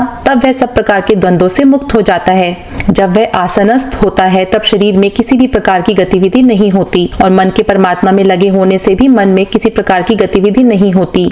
इस प्रकार भूख, प्यास, लाभ, हानि, जय, पराजय आदि द्वंद नहीं सताते। आसन के सिद्ध हो जाने के बाद भी उसके दैनिक जीवन में भी द्वंद योगी को कहीं नहीं सताते हैं। उसके जीवन में एक विशेष दृढ़ता आ जाती है। जो द्वंद शरीर को सताने की क्षमता रखते थे, उनका असर अब शरीर पर कम होने लगता है। ऐसे द्वंद जो मन को सताते हैं, वे अब मन पर असर कम या पूर्ण रूप से बंद कर देते हैं, जैसे लाभ, हानि, जय, पराजय, मान, अपमान आदि। क्योंकि आसन के समय मन का परमात्मा में लगे रहने से उसमें किसी भी प्रकार का अविचलन नहीं होता। 2.49 आसन की सिद्धि हो जाने पर प्राणवायु को अंदर लेकर पूरक व प्राणवायु को बाहर छोड़ने की रेचक की सहज गति को अपने सामर्थ्य अनुरूप रोक देना या स्थिर कर देना ही प्राणायाम कहलाता है। इस सूत्र से स्पष्ट है कि महर्षि आसन की सिद्धि प्राणायाम से पूर्व मानते हैं। अतः साधकों को आसन की सिद्धि पर विशेष रूप से कार्य करना चाहिए, जिससे वे प्राणायाम का ठीक ठीक अभ्यास कर सकें। योगी जब पद्मासन, सुखासन, सिद्धासन में अधिक देर तक स्थिरता पूर्वक एवं सुख लेता हुआ बैठने में समर्थ हो जाता है, तब उसके श्वास प्रश्वास की गति को रोक देने की प्रक्रिया को प्राणायाम कहते हैं। यदि योगी स्थिरता से बैठा हुआ है और उसने श्वास भीतर ली हुई है, तब श्वास को वहीं के वहीं रोक देने को प्राणायाम कहेंगे। यदि योगी रोगी ने श्वास बाहर छोड़ी हुई है तो उसे बाहर वहीं रोक देना भी प्राणायाम कहते हैं। अब ये अभ्यास पर निर्भर करेगा कि योगी कितनी देर तक श्वास को रोक सकता है। अभ्यास से प्राणायाम की अवधि बढ़ाते जाते हैं। यही प्राणायाम की परिभाषा है। प्राणायाम के कितने प्रकार हैं ये अगले सूत्र में बताएंगे। प्राणायाम को सबसे बड़ा तप कहा गया है क्योंकि आती जाती सांसों को रोकने में जो पुरुषार्थ करना पड़ता है और उस स्थिति में बने रहने में जो पुरुषार्थ है उसमें तप लगता है। प्राणायाम से पूर्व आसन की सिद्धि अनिवार्य बताई है। इसके पीछे एक महत्वपूर्ण कारण है। आसन करते समय मन को परमात्मा में लगाने के लिए महर्षि ने निर्देश किया। इस प्रकार आसन की सिद्धि होने पर मन का नियंत्रण भी साथ साथ हो जाता है। मन और प्राण का संबंध गहरे में जुड़ा है। मन यदि शांत है तो प्राण भी शांत होते हैं और यदि प्राणों में स्थिरता होती है तो मन भी स्थिर बना रहता है। मन में यदि किसी प्रकार से चंचलता है तो प्राण भी चंचल होने लगते हैं और इसी प्रकार प्राणों की चंचलता से युक्त होने पर मन भी चंचल हो जाता है। क्योंकि आसन की सिद्धि से तन के साथ मन भी स्थिर हो जाता है और जब स्थिर तन और स्थिर मन के साथ प्राणायाम का अभ्यास किया जाता है तो प्राणों को स्थिर करना आसान हो जाता है। तब आप चारों प्राणायामों का अभ्यास अच्छी प्रकार से करने में सक्षम हो जाते हैं। यही कारण है कि आसन की सिद्धि प्राणायाम और आगे ध्यान धारणा के लिए अत्यंत उपयोगी और आवश्यक है। 2.50 बाह्य वृत्ति, अभ्यंतर वृत्ति और स्तंभ वृत्ति ये तीन प्राणायाम स्थान, समय व गणना के द्वारा ठीक प्रकार से देखा जाना से प्राण लंबा व हल्का हो सकता है। महर्षि ने प्राणायाम को 4 भागों में बांटा है। इस सूत्र में 3 प्रकारों को समझाया है। बाह्य वृत्ति प्राणायाम, अभ्यंतर वृत्ति प्राणायाम, स्तंभ वृत्ति प्राणायाम। बाह्य वृत्ति प्राणायाम प्राण को तीव्र वेग से बाहर फेंक कर फिर उसे बाहरी रोक देने की प्रक्रिया को बाह्य वृत्ति प्राणायाम कहते हैं। प्राण वायु को नासिका छिद्रों से बाहर फेंकने को योग की भाषा में रेचक कहते हैं। अभ्यंतर वृत्ति प्राणायाम प्राण वायु को नासिका से भीतर लेकर फिर उसे भीतर ही रोक देने की प्रक्रिया को अभ्यंतर वृत्ति प्राणायाम कहते हैं। प्राण वायु को नासिका छिद्रों से भीतर लेने को योग की भाषा में पूरक कहते हैं। स्तंभ वृत्ति प्राणायाम जब श्वास प्रश्वास के समय हमारी श्वास जहां पर होती है या तो बाहर होगी या भीतर, उसे वहीं के वहीं रोक देने की प्रक्रिया को स्तंभ वृत्ति प्राणायाम कहते हैं। श्वास को रोकने की प्रक्रिया को कुंभक कहते हैं। यदि श्वास को बाहर रोक कर रखा जाता है तो इसे बाह्य कुंभक कहते हैं और यदि शरीर के भीतर रोका जाता है तो इसे अंतः कुंभक या अभ्यंतर कुंभक कहते हैं।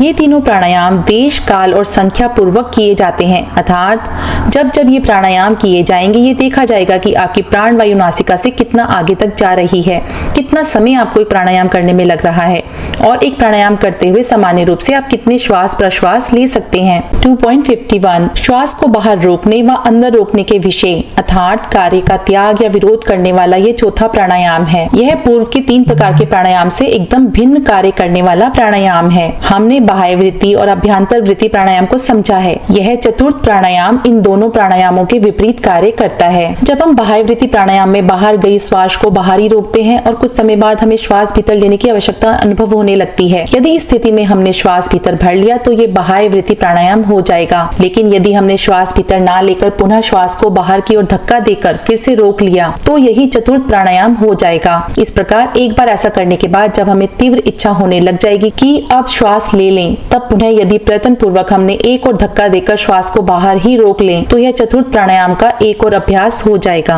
इस प्रकार जब श्वास भरकर हम भीतर रोकते हैं तब सामर्थ्य अनुसार रोकने के बाद इच्छा होगी कि श्वास को बाहर छोड़ दें, लेकिन तभी श्वास को और भीतर खींचकर रोक लेंगे तो यह चतुर्थ प्राणायाम हो जाएगा। अब जितनी बार भी प्रयत्न पूर्वक हम ऐसा करेंगे उतनी बार चतुर्थ प्राणायाम हो जाएगा। अतः बाह्य वृत्ति और अभ्यंतर वृत्ति के करने के बाद जब श्वास भीतर और बाहर छोड़ने की इच्छा के विपरीत प्रयत्न करते हैं तो यही चतुर्थ प्राणायाम कहलाता है। प्राणायाम के विषय में कुछ सावधानियां। जो साधक हैं वे प्राणायाम का अभ्यास आसन की सिद्धि होने पर ही करें, साधना नहीं, अपितु स्वास्थ्य की दृष्टि से प्राणायाम करने वाले साधक आसन और प्राणायाम को साथ साथ में साधते रहें। प्राणायाम को सदैव खाली पेट ही करें जिससे प्राण वायु का संचार ठीक प्रकार से हो पाए और शरीर किसी अन्य गतिविधि में ना लगा रहे। प्राणायाम का अभ्यास प्रारंभ में अत्यंत वेग पूर्वक नहीं करना चाहिए। प्रारंभ में प्राणायाम का अभ्यास धीरे धीरे एवं छोटे छोटे अभ्यास के साथ करना चाहिए। जिन प्राणायामों की बात यहाँ योग दर्शन में की जा रही है इनका अभ्यास रोग होने की स्थिति में नहीं करना चाहिए। हाँ, अनुलोम विलोम, कपालभाति आदि जो अन्य प्राणायाम के भेद हैं उन्हें धीरे धीरे किया जा सकता है, उनसे अवश्य लाभ होगा। 2.52 प्राणायाम के अनुष्ठान से विवेक ज्ञान के ऊपर पड़े अज्ञान की परत कमजोर होने लगती है। जब आसन की सिद्धि हो जाती है और सम्यक प्रकार से प्राणायाम का अभ्यास बढ़ने लगता है, तब प्राणायाम के अभ्यास से विवेक ज्ञान के ऊपर पड़ा अज्ञान का पर्दा धीरे धीरे हटने लग जाता है और प्रकाश बढ़ने लगता है। जितने अंश में प्राणायाम से अज्ञान के या अविद्या के आवरण का नाश होता है, उतने ही अंश में योगी के भीतर विवेक ज्ञान का प्रकाश भी होता जाता है। प्राणायाम के सतत अभ्यास से एक और शरीर की शुद्धि होती है, वहीं दूसरी ओर मन की भी मलिनता धुलती जाती है। तन और मन के सभी विकारों का नाश होने से बुद्धि में भी निर्मलता आती है। बुद्धि में स्वयं को अलग और पुरुष को अलग देखने की क्षमता बढ़ती जाती है। पुरुष और बुद्धि का पृथक पृथक ज्ञान ना हो पाना ही आवरण है और इसी आवरण का नाश प्राणायाम के द्वारा होता है। प्राणायाम के अभ्यास से मन और प्राण दोनों एक साथ नियंत्रण में आ जाते हैं, जिससे एकाग्रता बढ़ती है। इंद्रियों के ऊपर विशेष नियंत्रण आ जाता है। आसन सिद्ध होने के बाद जब प्राणायाम भी सध जाता है तो प्रत्याहार, धारणा, ध्यान में विशेष प्रगति होती है। 2.53 और प्राणायाम के करने से मन को कहीं पर भी एकाग्र करने या लगाने का सामर्थ्य बढ़ जाता है। प्राणायाम के निरंतर अनुष्ठान से जो मन के ऊपर विशेष नियंत्रण आ जाता है, उससे मन को कहीं भी एकाग्र करने का सामर्थ्य बढ़ जाता है। योगी जब चाहे मन को देह या देह के बाहर किसी भी स्थान में एकाग्र कर लेता है। प्रत्याहार, धारणा और ध्यान की उच्चतम स्थिति पाने के लिए चित्त का एकाग्र होना अत्यंत आवश्यक है, क्योंकि योग या तो एकाग्र अवस्था में घटित हो सकता है या फिर निरुद्ध अवस्था में। इसलिए आसन की सिद्धि के बाद प्राणायाम में विशेष गति होना अत्यंत आवश्यक है। यदि मन एवं इंद्रियों में नियंत्रण होगा तो ही प्रत्याहार संभव है, और जब प्रत्याहार घटित होगा तब किसी स्थान विशेष में धारणा लग पाएगी और योगी का ध्यान लग पाएगा। योग में सब कुछ परस्पर संबंधित है। 2.54 जब सभी इंद्रियों का अपने अपने कार्यों के साथ संबंध ना होने से वे इंद्रियां चित्त के वास्तविक स्वरूप के जैसे हो जाती हैं, इंद्रियों की ऐसी स्थिति को प्रत्याहार कहते हैं। महर्षि प्रत्याहार के विषय में अपने शिष्यों को समझाते हैं। प्राणायाम करने के बाद जब मन एवं इंद्रियों पर योगी का नियंत्रण आने लगता है, तब धारणा और ध्यान को सिद्ध करने के लिए इंद्रियों के विषयों पर नियंत्रण करने की आवश्यकता रहती है। स्वभाव से ही इंद्रियां बहिर्मुखी होती हैं, वे अपने अपने विषय की ओर गति करती हैं और यही बहिर्मुखता योग में बाधक तत्व है। धारणा और ध्यान के घटने में इंद्रियों का अंतर्मुखी होना नितांत आवश्यक है। इंद्रियों का अपने अपने नियत विषयों या कार्यों के साथ संबंधित ना होकर चित्त के स्वरूप के अनुसार अनुसरण करना ही प्रत्याहार कहलाता है। अर्थात इंद्रियों का आहार है उनके अपने अपने विषय और उस आहार का त्याग कर देना है प्रत्याहार। प्रत्याहार अर्थात जब इंद्रियां अपने विषय की ओर गति ना करके अपने चित्त के वास्तविक स्वरूप में स्थित हो जाती हैं, तब योगी को धारणा करने की शक्ति प्राप्त होती है और वह उस ठहरे हुए चित्त को किसी स्थान विशेष में लगाए रखने का प्रयास कर पाता है। अतः प्रत्याहार प्राणायाम के बाद प्राप्त नियंत्रण की शक्ति का प्रायोगिक उपयोग है, जो आगे धारणा और ध्यान लगाने में सहायक होता है। 2.55 उस प्रत्याहार के सिद्ध होने से योगी साधक का इंद्रियों पर पूरी तरह से नियंत्रण हो जाता है। जब प्रत्याहार की भी सिद्धि हो जाती है, अर्थात योगी जब प्रत्याहार करने में सक्षम हो जाता है, तब इंद्रियों पर उसका एक विशेष नियंत्रण या वशता आ जाती है। वास्तविक रूप से वह इंद्रिय जय के अत्यंत करीब आ जाता है। इंद्रिय जय का अर्थ है अपनी इच्छा अनुसार अपनी इंद्रियों को उनके विषय में लगाना। अष्टांग योग के 8 ही अंग अपना अपना विशेष महत्व रखते हैं और प्रत्येक के ऊपर योगी को कार्य करना होता है। ये सभी 8 अंग जब योगी के द्वारा ठीक प्रकार से पालित होते हैं, तब एक दूसरे की सिद्धि के लिए सहायक होते हैं। इस प्रकार प्रत्याहार की भी अपनी महत्ता है। यदि प्रत्याहार सिद्ध ना हो योगी का, तो वह अधिक देर तक चित्त को किसी एक स्थान पर अधिक समय के लिए लगाकर नहीं रख सकता। उसकी इंद्रियों पर वश ना होने से चित्त बार बार इंद्रियों के विषय की ओर गति करता रहेगा। लेकिन प्रत्याहार की सिद्धि के लिए प्राणायाम सिद्ध होना आवश्यक है। प्राणायाम की ठीक प्रकार से अभ्यास किए बिना इंद्रियों के ऊपर नियंत्रण नहीं आएगा और प्राणायाम की सिद्धि आसन की सिद्धि पर निर्भर है। योग में सब कुछ एक दूसरे पर निर्भर है, अतः समग्रता के सिद्धांत का पालन आवश्यक है। जब तक योग में समग्र दृष्टि का समावेश नहीं होगा, तब तक वास्तविक प्रगति संभव नहीं है। जब योगी के भीतर आसन एवं प्राणायाम पूर्वक प्रत्याहार सिद्ध हो जाता है, तब उसकी इंद्रियां योगी के अनुसार ही अपने अपने विषय की ओर प्रवृत्त होती हैं, ना कि वे योगी को अपने विषयों की ओर लेकर जाती हैं। इस प्रकार योगी के जीवन में ठहराव आ जाता है और वह धारणा और ध्यान के लिए तैयार होने लगता है। इंद्रियों की ये परम वशता क्या है? जब तक प्रत्याहार सिद्ध नहीं हुआ था, इंद्रियां व्यक्ति को जब चाहे तब अपने विषय में लेकर चली जाती थी और ना चाहते हुए भी व्यक्ति भोगों की ओर चला जाता था और होश आने पर पछताता था। योग मार्ग पर चलते चलते बहुत बार भटकता भी रहता था और फिर प्रायश्चित करते करते ग्लानि भाव में भी चले जाता था। लेकिन जब प्रत्याहार सिद्ध हो जाता है, तब फिर ना तो भोगों की ओर उसकी गति होती है और ना ही फिर कोई ग्लानि या भटकन होती है। वह एकाग्र हो जाता है और फिर योग मार्ग पर वह आगे बढ़ने लग जाता है।